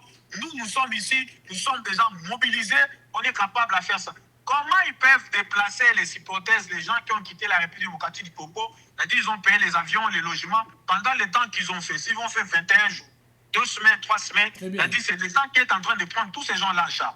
Et on appelle NASA pour faire les shows avant les matchs, on lui a payé. On appelle Ferrebola pour faire les shows, à la mi-temps, on lui paye. On lui dit même 100 000 balles. Mais pourquoi on doit venir nous expliquer que non, voilà, pour les gens des États-Unis, on ne peut pas satisfaire tout le monde. Et puis, il dit ça clairement comme ça. Ça, ce n'est pas bien.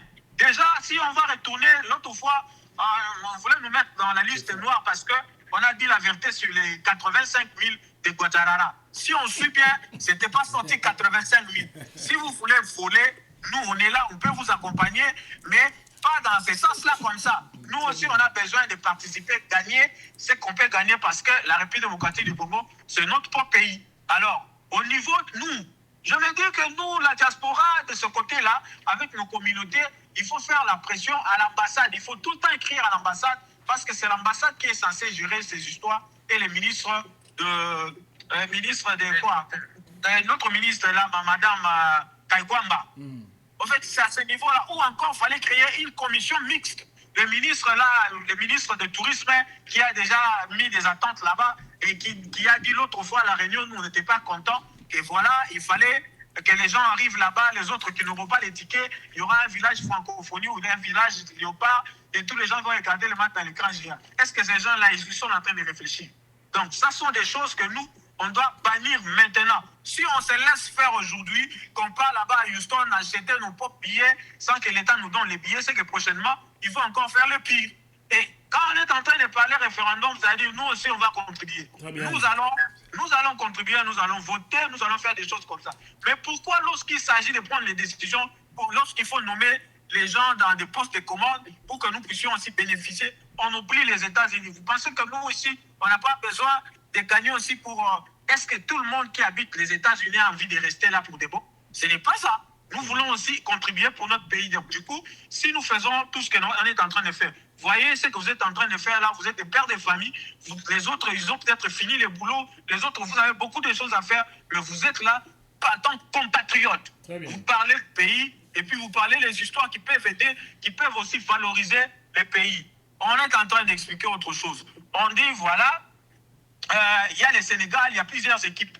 Il y a plusieurs communautés, plusieurs diasporas ici. Il y a seulement la République démocratique du Congo. Vous verrez que les gens, on n'est pas organisés. Quand vous arrivez quelque part, on vous explique que non, voilà, et vous ici, vous allez prendre les billets au stade. Vous voyez, l'autre fois, j'étais en train d'expliquer. J'ai vu des vidéos. Les gens sont arrivés là-bas. Ils ont mis les bus pour aller récupérer les gens à Paris. Ça, c'est match amical, là. Récupérer les gens à Paris, les amener en Belgique, récupérer les gens par-ci, par-là. Quand ces gens-là arrivent là-bas, quelqu'un qui avait les tickets, il était à l'intérieur.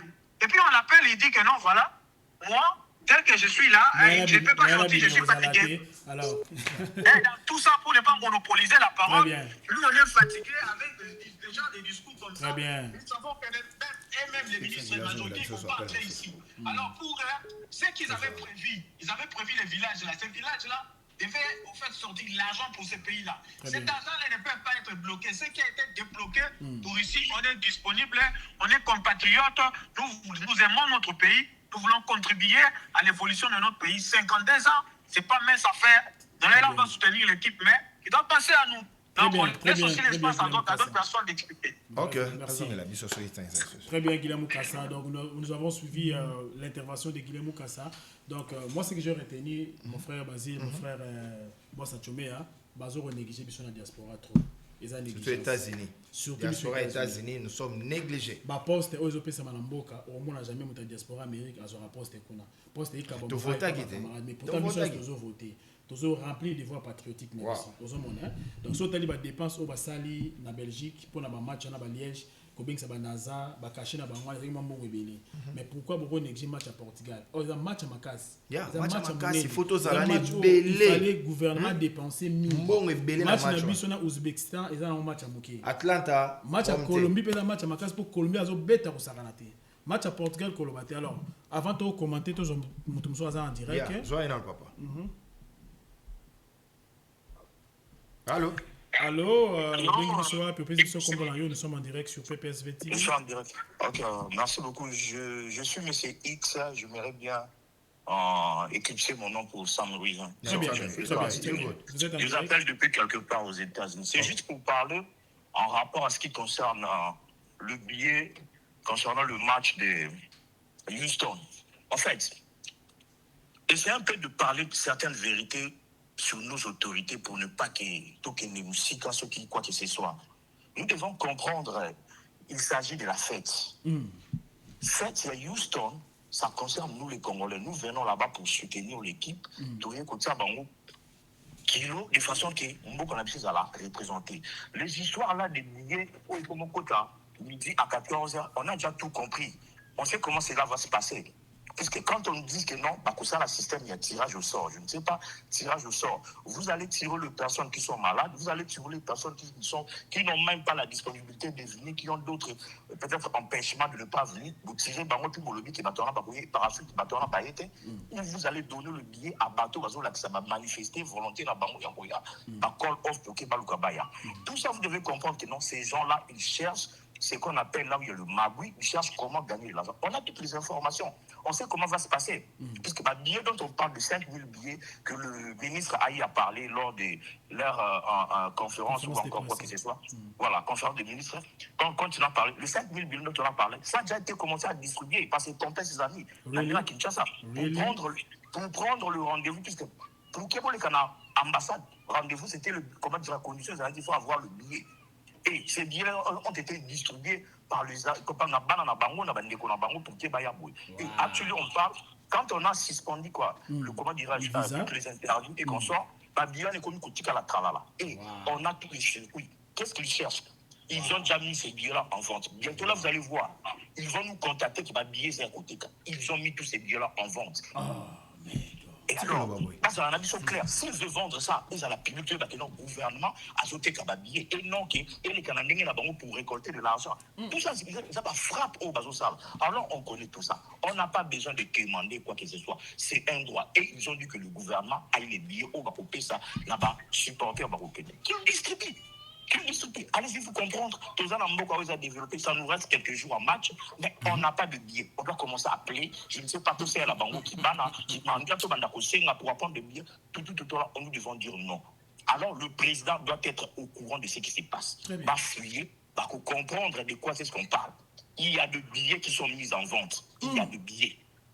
Et ils préfèrent battre qu'à 3 000 billets dans Bango pour utiliser les 2 000 ou quoi que ce soit pour amasser de l'argent. Puisque même Bango Bateau, Bazol, Bakeno, Bazan, Europe, Bakoya, na Bangouana. Ce sont ses amis, ce sont ses copains. Ils ont battu dans Bango, et ces gens-là vont coûter l'État. Et Bateau, on va sur place. On suppose, sur mettre 100 000 ou 200 000 $, rien que pour le billet. Vous pensez combien de personnes vont utiliser le billet dans le cadre de cette douane? Ce serait une multitude de personnes. Mais ils préfèrent là où ils vont sortir de l'argent. Vu qu'on leur a dit que non, il n'y aura pas de Congolais qui viendront de Kinshasa ou encore une délégation au Congo, Bakota a vie et Bola, quoi que ce soit. Quand on a justifié et raté. Alors ils doivent récupérer dans le billet. C'est ça la réalité. Alors on est au point. Nous avons des idées, nous avons des idées sur l'audio, nous avons les gens au bazar bien assis dans Katia Makamwana. Nous attendons, le ministre arrive ici, total au Bango Bakosal. Et nous allons balancer tout ça. Merci beaucoup. Très bien, merci beaucoup pour ton intervention. Merci beaucoup. Nous sommes toujours en direct sur Studio PPSV, donc vous pouvez nous appeler. Dego Basile, papa, bienvenue. Boyoki, Masolo, dans Bazo, Bamelibiso, est-ce que Bozo Bangate a un risque? Il y a aucun des matchs où on a tout le monde à moins des autres de Boyoki Makuna. Parce que on est là, on est Makamuzo Kendele. On a tout le tout se faire enregistrer. Il faut 5 000 personnes. Il y a une ambassade, tout ça. Parce que tout ça va bien, on était beaucoup à Houston.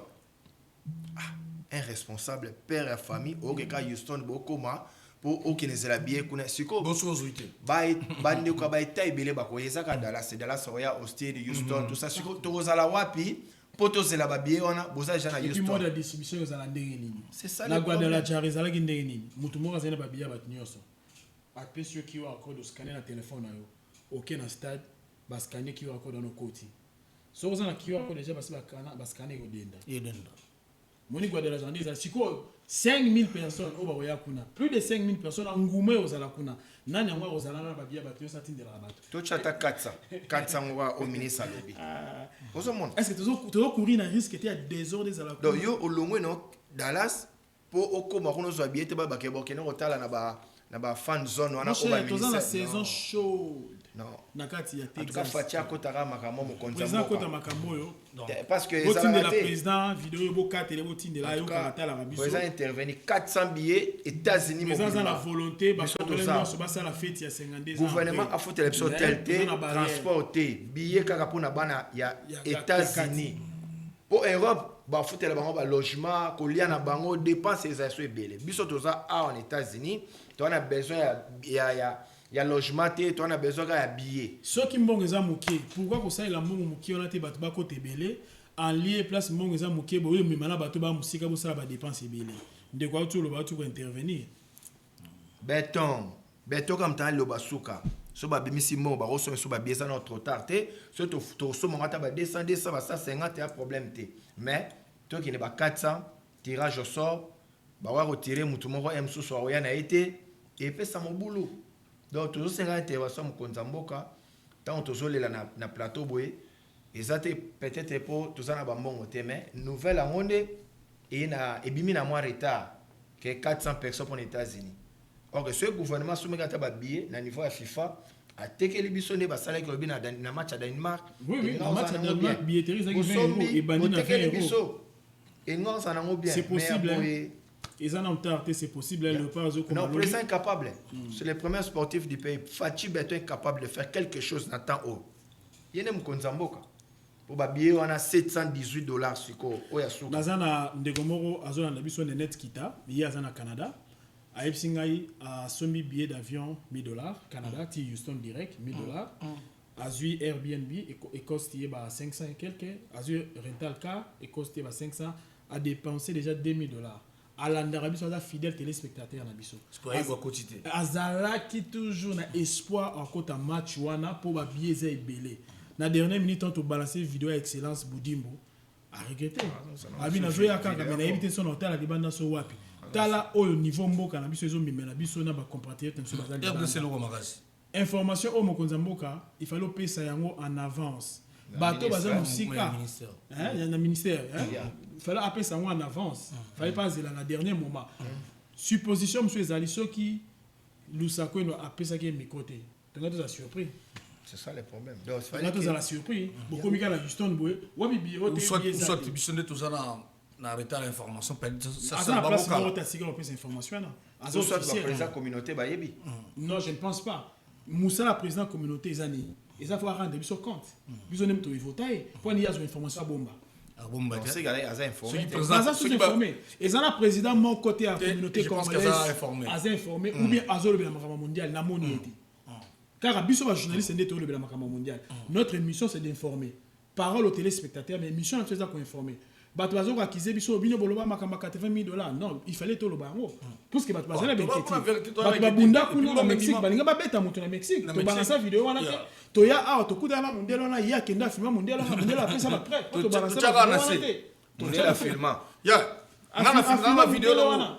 Alors, bon, indien, papa le pousse na biso. Donc banga ba beta batukuna. Parce qu'on est venu boire. La route ya mila mata ya 3h 4h zela. Pati Mantezo la na vidéo. Obi tumenga obi. Jene azana vidéo wana. Valentin Jene azola na biso azana. On est boya na plateau bolobel marabango bobi. To boyo ko balancer vidéo wana pour ko salir batu mususu. To sala live de biso informative. Mais ba silika ba bibino boloba mabe. Somo. Par rapport à quoi? Alors, Netoza Awa, match wana ya Portugal za suka na fête ya 52 ans. Wana za fête ya Fatih Beto. Babe c'est la mokonzambo ka fête na été. Biso bana États-Unis toza vraiment prêt ya soutenir Léopard na biso na match à Portugal. Mais neka mamba biezo kende 400 billets États-Unis mobimba. Na tirage au sort, animateur na biso bazo bina partout na réseaux sociaux bazo mona, animateur à Dallas, Stemai, DSS Koba, ballon, somina bambunda, bazo beta ba animation. Siko na tirage au sort ba tirer bangote. Ou soit deux exceptions que non, animateur aussi bo même le moment ba bien na bango, voilà to c'est. Parce qu'il faut expliquer biso tirage à ça la mandeli et ça la mandote mo na ba rotala, la machine, requirement des selon âge. Et bon so ozu mutakumba ate. Voilà. Aux humains à 18 ans, il y a par exemple, le tirage au sort avant, par exemple, à Las Vegas, mais à soumettre les billets d'avion.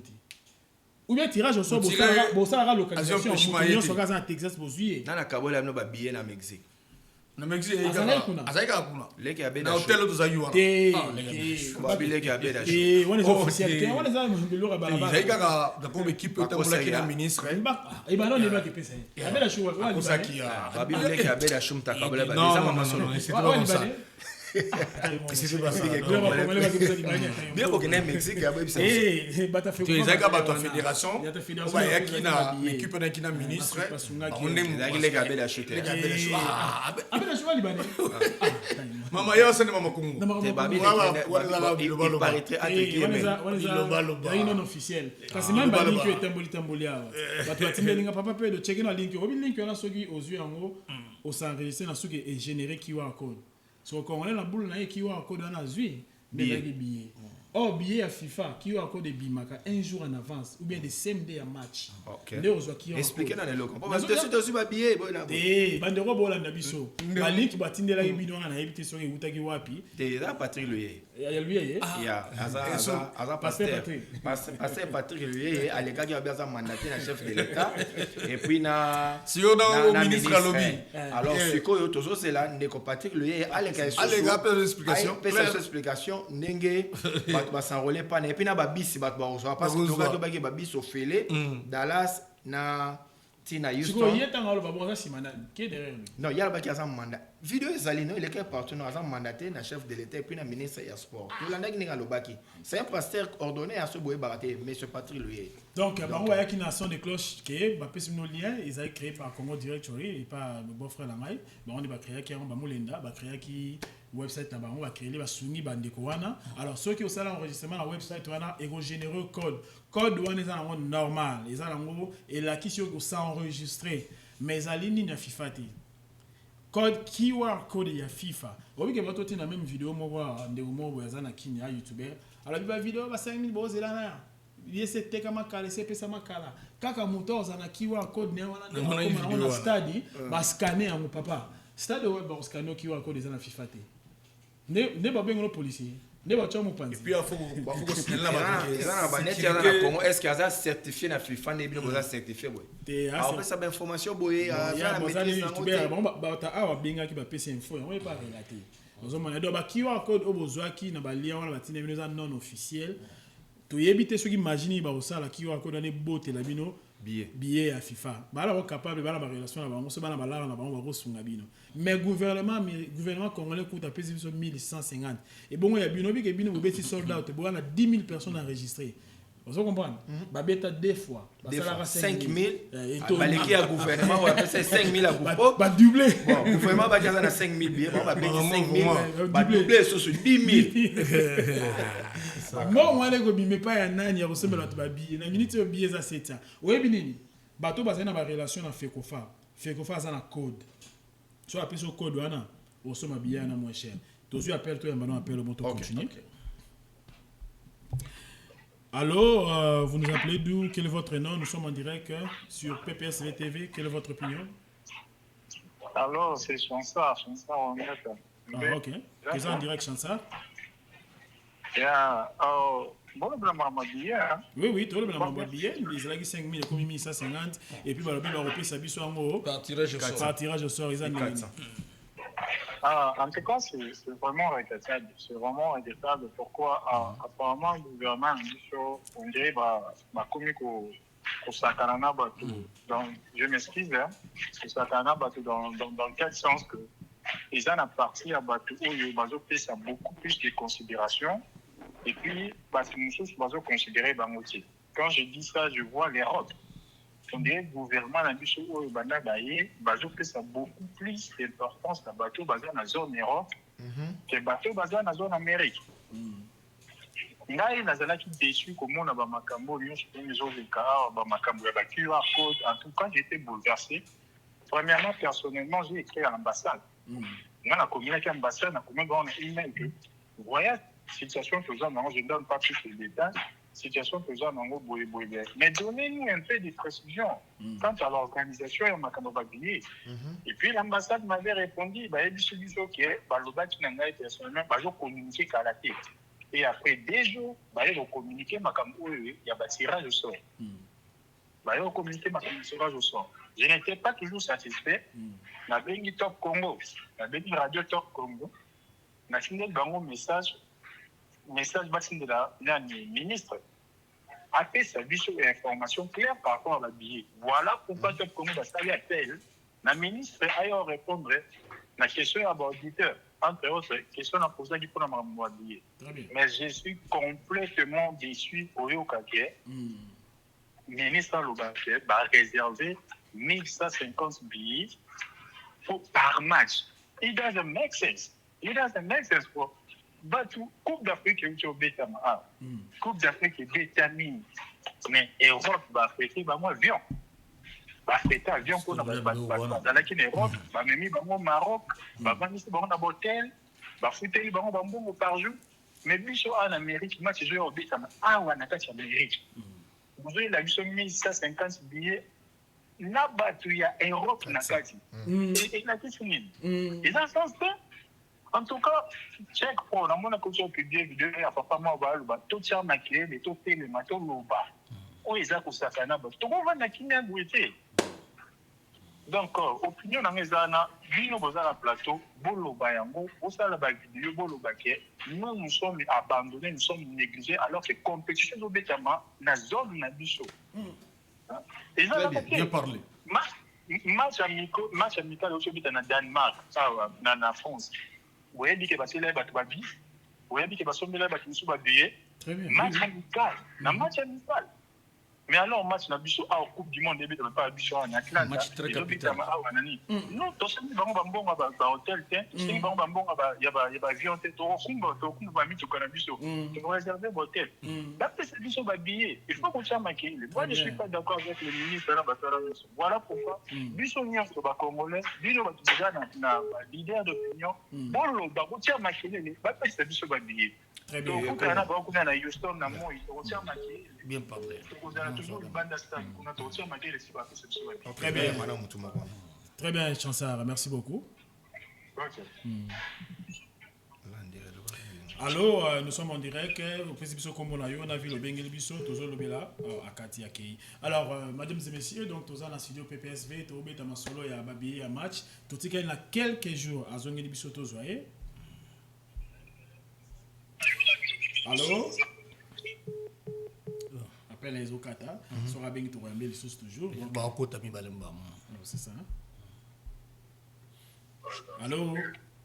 Oui, allô. Bonjour. Ok, vous êtes en direct. Nous sommes au studio PPSV de Dallas. Au groupe c'est comme on a la place au Bengibiso. Toujours bien on va habiller pour le match de il y a Portugal na RDC. Oui, la Bengibino à partir de North Carolina. Très bien. Kombolanga, Yannick. Très bien, Yannick.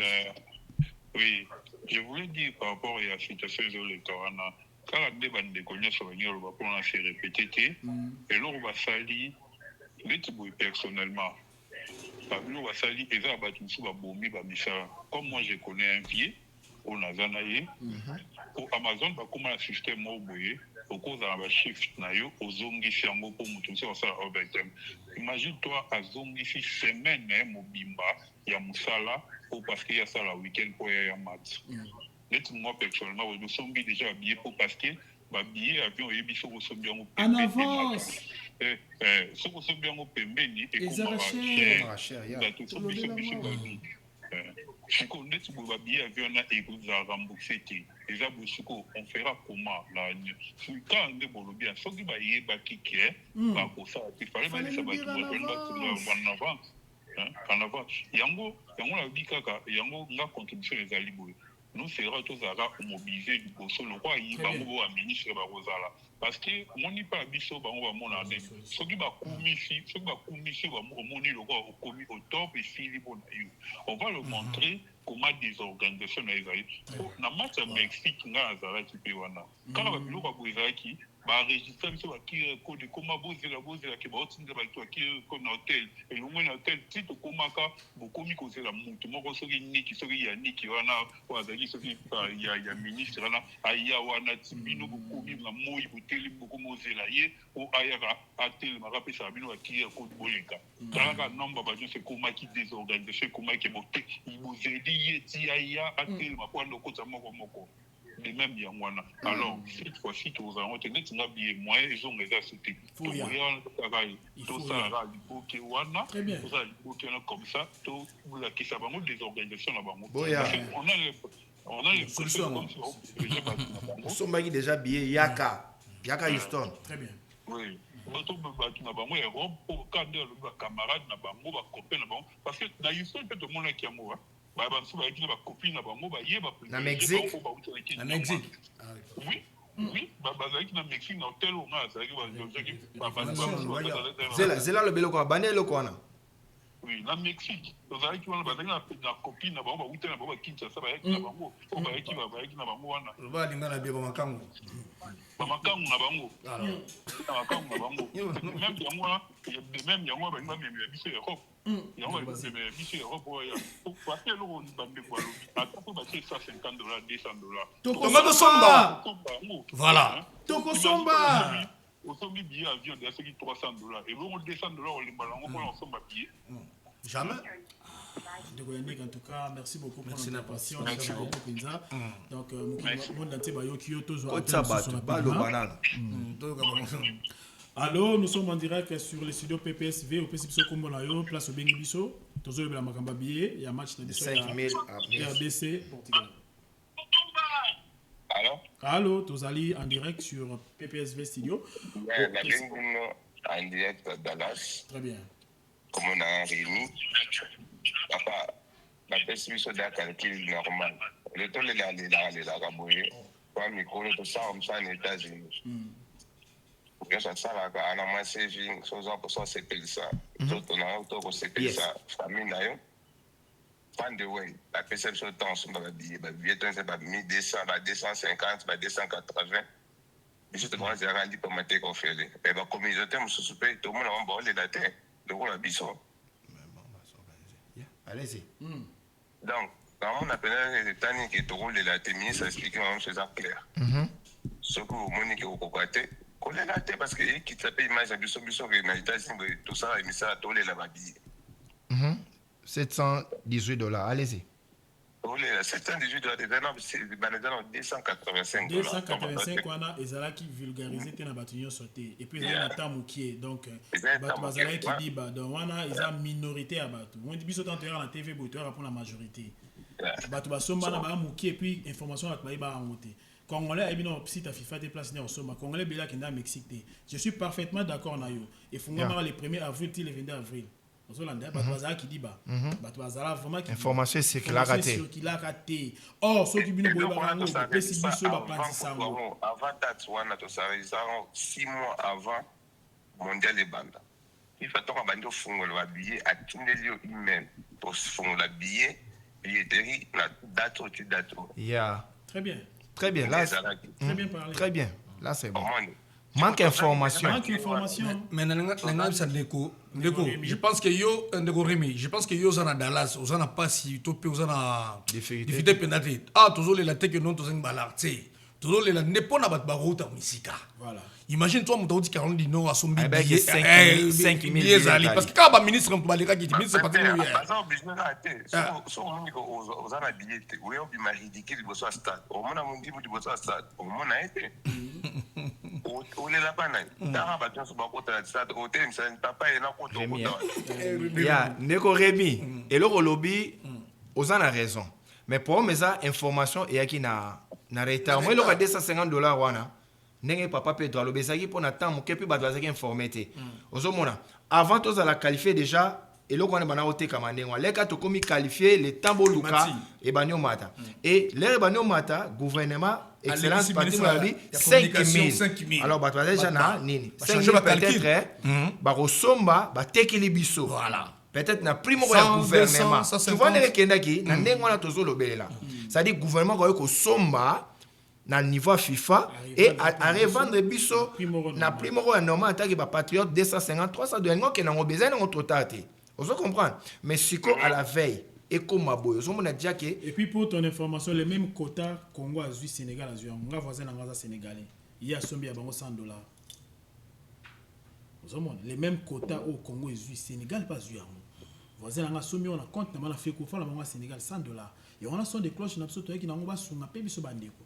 Na minute biso tozo bunda pour la bandeko biso congolais partout dans le monde tozali. Vous comprenez? Mais ça na monté bato bazo les là. Et ça que gouvernement ko osomba ça fait a tekeli biso na primo ba communauté muso ezali. Beaucoup dans la biso kuna mais tozala kuna 1000 congolais 1500 congolais la carte. Plan B zani. Celui qui ko bato ba ko tate. Balubistan, Boston, Mamouné, Mamouné, na Bangwana qui est dans le thé qui a été bloqué, on a pris exagéré. Moni. Tout le monde a qui n'a idée morbo. Bah tous on de morbo, Rémi. Comme ça on est la biso. Merci beaucoup hein. On est la biso après tous on tombe sous. Allô, nous sommes en direct sur PPSV TV au PCPSO Komona on a place au Bengibiso. Allô. papa, ils ont chance. Nazomi kaka, nazomi po, nazomi des fois où tu intervenir, à Wazolo Baké, Abisso Tozana, tu as collé là. Non, non, non, c'est bon. Ah, toujours les latiers. Toujours les latiers. Le coup, toujours réclamé, ah, ils ont égalité, il y a traitement. Très bien. Égalité, il y a traitement. Bateau, bateau, c'était en Europe. Ils ont des mots, bateau, c'était là, ils sont en Amérique. Ils ont des mots aussi. Tout le coup, à où tu bien. Quand on a joué le bateau, tu vas briller à un match dans la Coupe d'Afrique. Parce que tu vas bien, parce que bon, est-ce que bateau a là? Est-ce que bon, tu vas là? Bon, ça, il a vu ce beau, il a vu ce motel, bon, ça a vu ce avion, tout c'est une match. Non, ils ont qui organisation en gouvernement. À Talik, l'équipe, les autres qui nous regroupent en match, c'est là, après ça va se porter comme une maman. Mais parce que là, qui organisation, on a. Toujours la AOT qui est au déjà dans bon côté. Non, non, non, non. Bon, bon, tout, vous allez porter. Bon, tout, son babillet. Oh, c'est ça, c'est. Ceux qui ont aidé, moi, toujours le Bamakambo, ils ont normal, bon, là, bon, ça, le carbone réduire. Non, c'est pas ça. Très bien, ça. Merci beaucoup. Chaque mouton a moi, il est Merci beaucoup. Allez-y. Merci. Allô? Alors, vous êtes en direct sur PPSV TV. On a place au Bengibiso. Il y a match Nabiso contre Portugal. 5 000 billets. Ministre Alobaki, mais le Tikali, 1150. En tout cas, je suis encore de retour parce que Bandeko Balobi n'a lobby mingi. Au fait, moi, je retourne pour les frères qui viennent de parler. Il dit que Bazo ridiculisé battu aux États-Unis, il faut déco. Nous avons des familles en République démocratique du Congo. Peut-être maman a Congo à l'énonte. Tu ne peux pas prendre les 1200 en façon de biotin de l'économie. Donc, nous avons évité que nous avons droit à you. Il fallait pas ça yo ozana ba quota balobi bien quota ezali à chaque pays oyo azali participant à la Coupe du monde na quota na biso gouvernement na biso ye moko alobi na sombi ba billet wana to cheli bino yango na prix ya mukie na FIFA yo pour la kisa bato na Kinshasa kuna ke ozana États-Unis au bonga aura déjà vu ya bien donc oza capable non boteke la bande ko ba rêve wana te parce que moni ya tozo lo ba makambo lokola biso koto déjà to bonga ya bande ko bazo ya ka bazo lokola baza kuna bazo kota banini tout ça bango kuna ba bonga yo ka non c'est pas comme ça biso tozo senga ba droit na biso mutazo lila azate mutazo parce que mboka wana ezali mboka na biso oyo ezali que bakonzi na biso bazotia budimbo azwa 42 millions de dollars bagenda kotia na Barcelone po babetela biso caché biso toza diaspora ya mboka so tolobi ke tokei na Houston oyebi ndenge toteka image ya pays naka bambongo wana oyo babimisaka wana oyo bauti oloba na yo quelque part awa bauti obeta match amical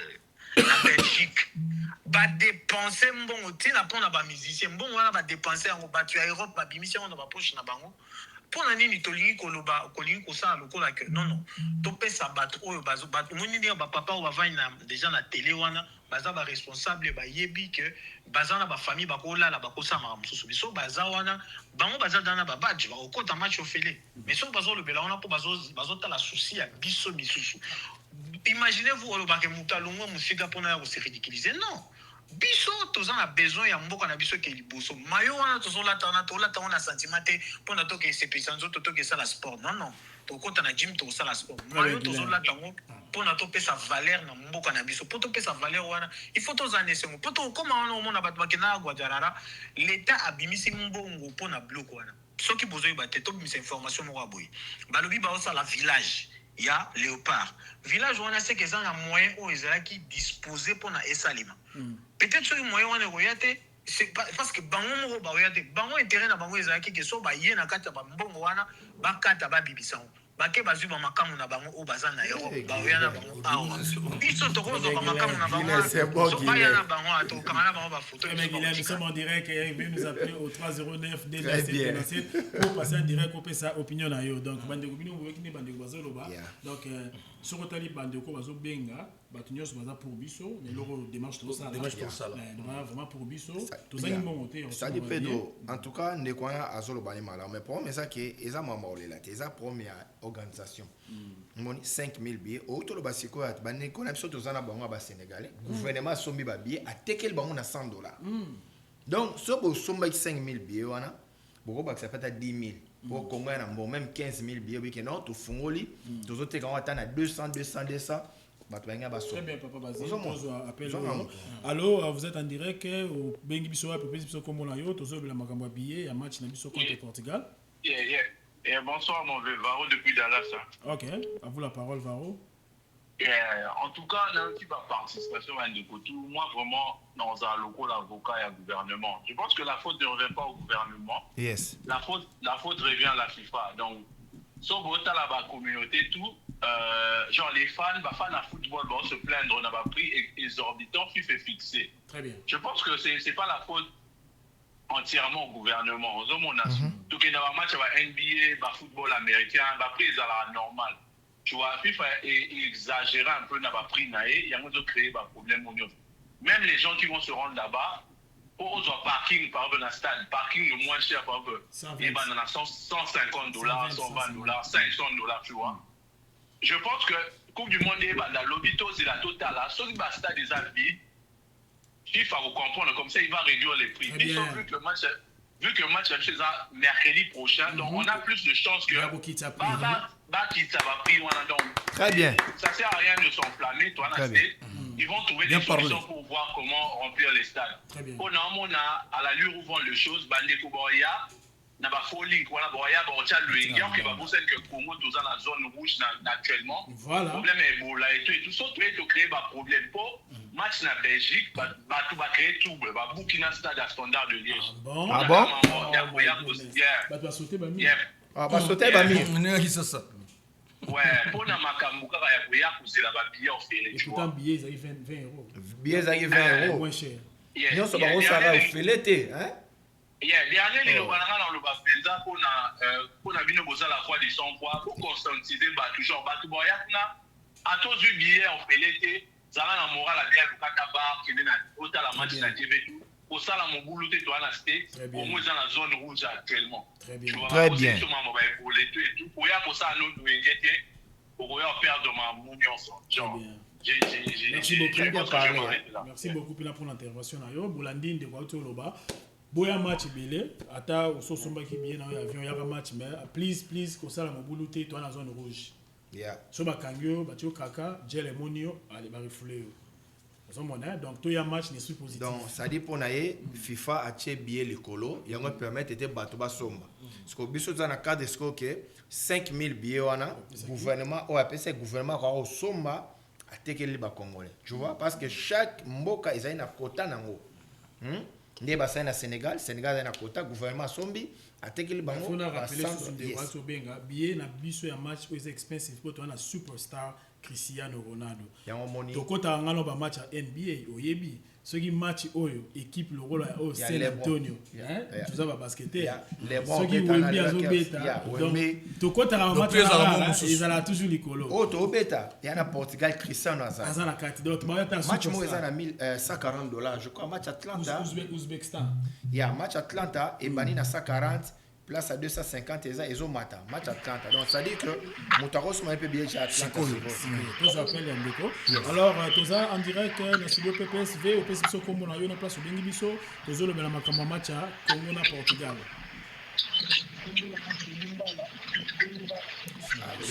Tous bima na moi c'est bon ça micro na yo zo kana présenter longola main libre. Ah oui. Je voulais longola la voiture bien la bluetooth la voiture tu as normal ya ozo kana bien té ya OK akati peut-être pas longola. Donc je disais que ba pays aux a qualifié baza na ba côté FIFA net ba RDC ils a 5 000 ya moi excellence Patrick Moya Lobaki parce que 5 000 on a gouvernement ressombela biso tout ça n'a pris assez à 250 300 le montazo les lazate mais pour mes information ministre et na moi retard et perturber moi ma solo parce que tout bébé quand a 5 000 wana na opé ça sous le moro boy biso to kota ba match ya Cowboy awa na stadium na biso AT&T toza na ba ballroom ba lounge na kati ya stade okota na kati ya stade te mais boko réserver ba ballroom au place boko vanda bozo melala ba ninga bo lia bo tala ba TV minene na meki ko vérifier na minute ba ball room wana ba venue ba suit o eza kuna na stade de soit NRG eza unavailable dans la minute au moins réservé on eza sauté tout na ko eza combien ba tie $800 20 tickets dans un mois, ceux qui ministre a eu biso makambo bien avant. Ils ont la congolais se préparer tout ça qui à 50 aux yeux au lourou mona to continue sur le stade to continue match té mais to continue match mais on alors déficit d'information est bon moi dans un mois ceux qui information ya qui na temps réel ministre FCF en tout cas bana diaspora billet qui tinango to ça sur 5 minutes boyoka quitter to linga to zo ba précaution mususu. Alors, plainte na biso, ezaki bato balobi que mais pourquoi il a attendu dernière minute pour y avoir information oh. Il y a on a eu sabino na vérifier na ba stade to za ba ball room bato ba ya ba stade amini ba yebi na Amérique. Ezana place moko bato ba milaka ba lia kaka na kati to bi ba suit ba lounge bilo ma bongo. Ozo comprendre boro louer yango pour boter la match place wana.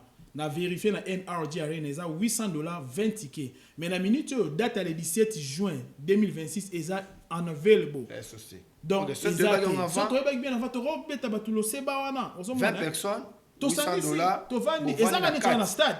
Si la minute sur Mo Ezali, on va dans la Mo dans la saison chaude. Mo Ezali Makasi, na 12h. Donc nous sommes en direct. Appelez-nous bientôt, tu presque la souka.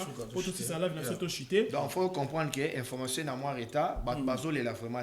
Donc ce bazo 5000 biona, bateke libiso atana ba 200, 250, 300 ba biana ba soma la bombe. Le cas ba une image que bien ça au filet, bato bazana ba etam susu, ba sombi ba bien na ba avion, ba roya pour ba que bien ça au filet.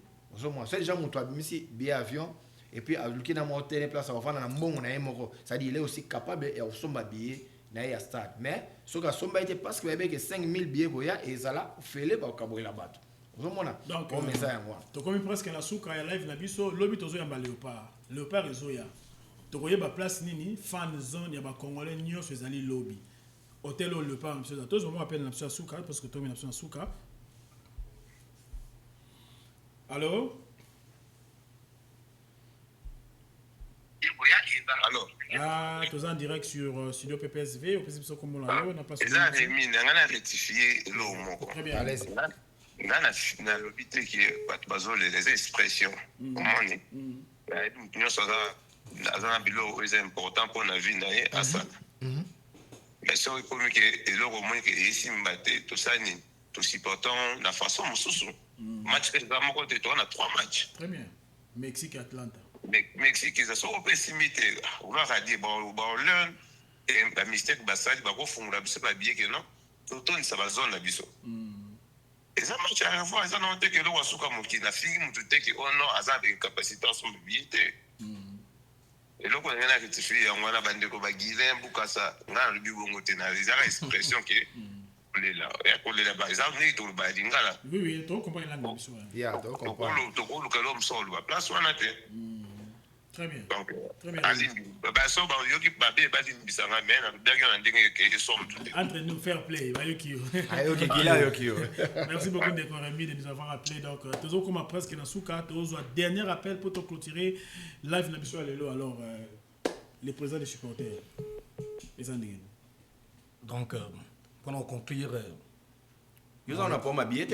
Ils ont déjà pas de FIFA. Donc, ils ont les billets pour l'animateur. Ils ont les Escobar, Bastima, Ballon, Baboïka. Le katana. Donc, on a un ballon. Donc, ils ont les années pour la billet parce que ils ont les gars. Donc, on a une FIFA au côté. Mais on a et qui va mais sauf que au côté tu bois des ordres. Ce qui est celle qui m'ont soit côté utikali. Supporter ka nende kuma utuluba ki ba match za kaka moko wana te ba match za Atlanta ya Mexique voilà to like ça bandibu to peut like ça bandibu musuke biso vraiment to za organiser yeah so ko billet pour permettre alors awa to chiteka pour to diembela chef de l'état le premier supporter congolais. Donc, on a peur. Donc, vraiment. Et là, on me conseille à la minute là. On a vu ce long pour ça dernière minute. Président de la Hollande. Il y a un télé qui sont des cloches. Ministre Boudimba commis un amai. Oui, comme Marabie. En fait, les génies blancs. Excellence, on a toujours que c'est un bon manager. Vous savez, depuis Fachi Beton dans le pouvoir, le ministre est belé à sport baleki. Mais cette fois-ci, ça a été bien excellence Didier Moudimou, le génie blanc. Parce que na management naï, parce que bon on peut ça qui n'a pas. Ministre pas sport baleka, peut ça pas on peut pas moyen. Mais na tour à Moudimou, sagesse, l'intelligence, stratégie, management naï, ne celle que tout soit qualification, il y a Coupe du Monde. Alors, quand on a déjà fait tout ça, on reconnaît ça, tu as télé maboko, tout ça reconnaît ça. Si tu as manager sous bien côté babier, on met au presso le belara, ma sport à Dallas dans Texas.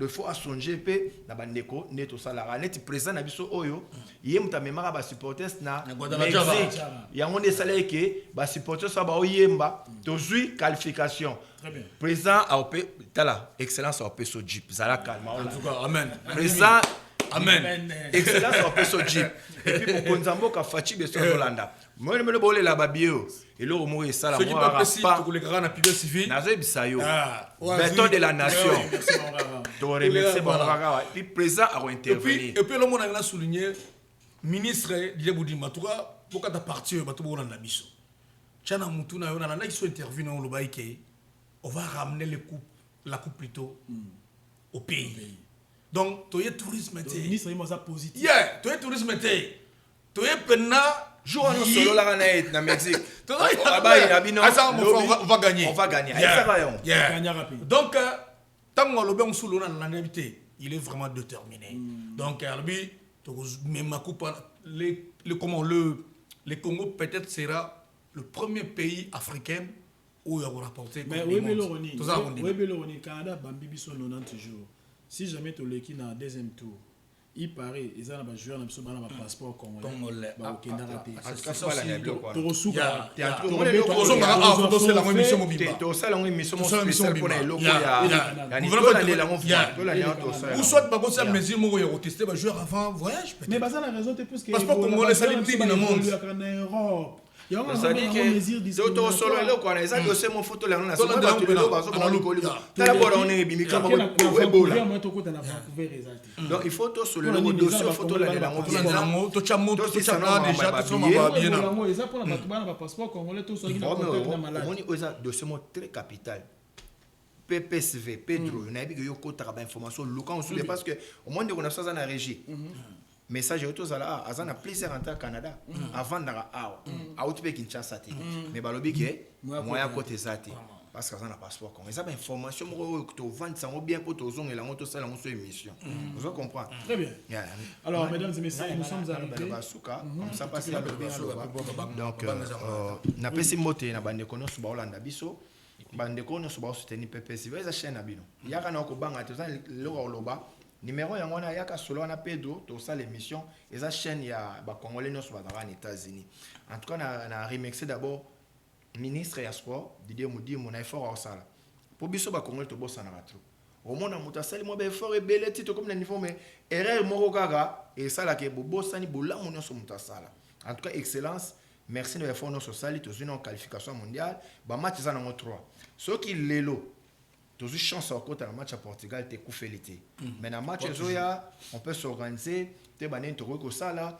si s'agit même à renommer ba coordonnateur va s'occuper là makamona pour aux en charge de belete et puis entourage ba branding ba solisayo parce que net message ici ko ya suka awa et déranger moi muke parce que il y a moins retard zomona donc to pesio merci mina musalo zo sala o eza chaîne ya ba congolais nyonso ba la biso et puis pour nous clôturer Fachi Beto tant que bozo lela koto yoke le koto yimni to sala te même continent ngazana fane bino ça pour na bino boza la calme le Beto de la nation azali parce que biso diaspora tous les là toujours tout ali boso te voter to sengi to bino to zo taba exonération biso diaspora za rato sali conteneur Kinshasa mais conteneur sozo ta poto mbongo likolo ba donne ba 13000 14000 présent za moi na poto e maman ngezala base de la bisata ba qui s'assuma exonération pour na ba diaspora o bazali banda mona mwa ba douane wana ya mwana siko fête na biso eza mondial bo sombaka ba billet to sepela pour après yango présent référendum et biso pe diaspora to voter très bien bye bye mon collègue référendum est allé le président de tous les supporters en tout cas premièrement Pedro on peut solo monya makasi ndenge vraiment ça la nuance surtout.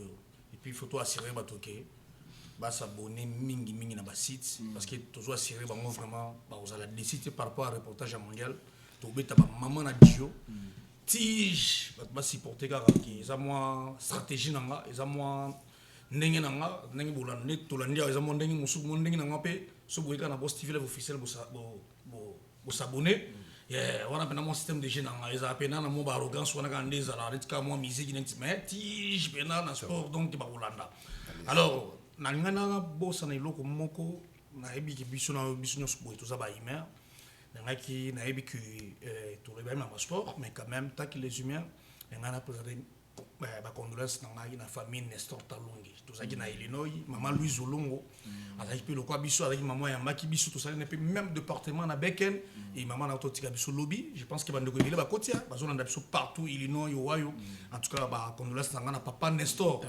Talongi vena biso donc ezalaka makasi batelaka bana de la mtutu maman je pense qu'à commune arena il fallait quitter ndika la car ezalaka donc à quitter en tout cas na moni ba publier ba commenter mais na baki na osala ngo na PPS TV au chaîne ya moneni voilà. Ensuite, je dirais toujours un grand merci à ma femme légitime. Sur mon santé, Elise Mukandla patron, a contrôlé santé normale et puis bah na vivant c'est et puis maman Net Boulé à Palana, grand prêtre mère. Le bapé Sylvie Pidimok. Oh, maman Sylvie Pidimok. Parce que na ba na yo na fona na Palante yo ngana yo donc le président na Palante parce que si il y a le président, on a fondateur. Il faut le bravo, hein. Toujours. Entre vos sénateurs. On va rester toujours scotché, branché. Tu as maman a dit yo. Donc, je vais vous interviewer. Son Excellence, ministre Modimbo, a opé ça yo, Jeep, parce que vaut mieux la fin d'une chose que son commencement. Merci bien. Pour tout bien, lui qui est dans la salle, nous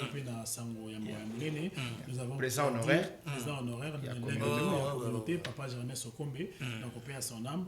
Je pense que le programme c'est samedi. C'est samedi. Inhumé. Donc, Banadalas passe à l'ébélé, voilà. Banadalas passe à l'ébélé pour la papa. On rend le dernier hommage, Papa Germain. Papa Germain Sokombe. Président, il y a mon église à la montagne. Voilà. C'est la base de la famille. Donc, Papa merci beaucoup, mesdames et messieurs. Vous nous avez suivis de partout. Au Boutalagibiso. Béton. Donc, Béton à béton. Fachi. Et puis, les restes de la programme, on a fan zone place Rosala, place Congolais, sur un hôtel, quartier général, vous voyez toujours si ma PPSV. Alors, c'est une régie. Avant qu'on ait Houston, là au moins sous que vous avez sous. T'es lobby, toi yambala bango. Après, tant aux zonga, dès tout ça là au moins tu es fan zone place Nezali. Ah ok. La place qui quartier général Nezali place Bakongo sur Sangala. Alors sur une régie vous avez bien combien encore en anglais. Tiens la vidéo on est à début pour si c'est une émission. Donc c'est Patrick Mbote, Didier. Le ministère à tourisme, Patrick Didier.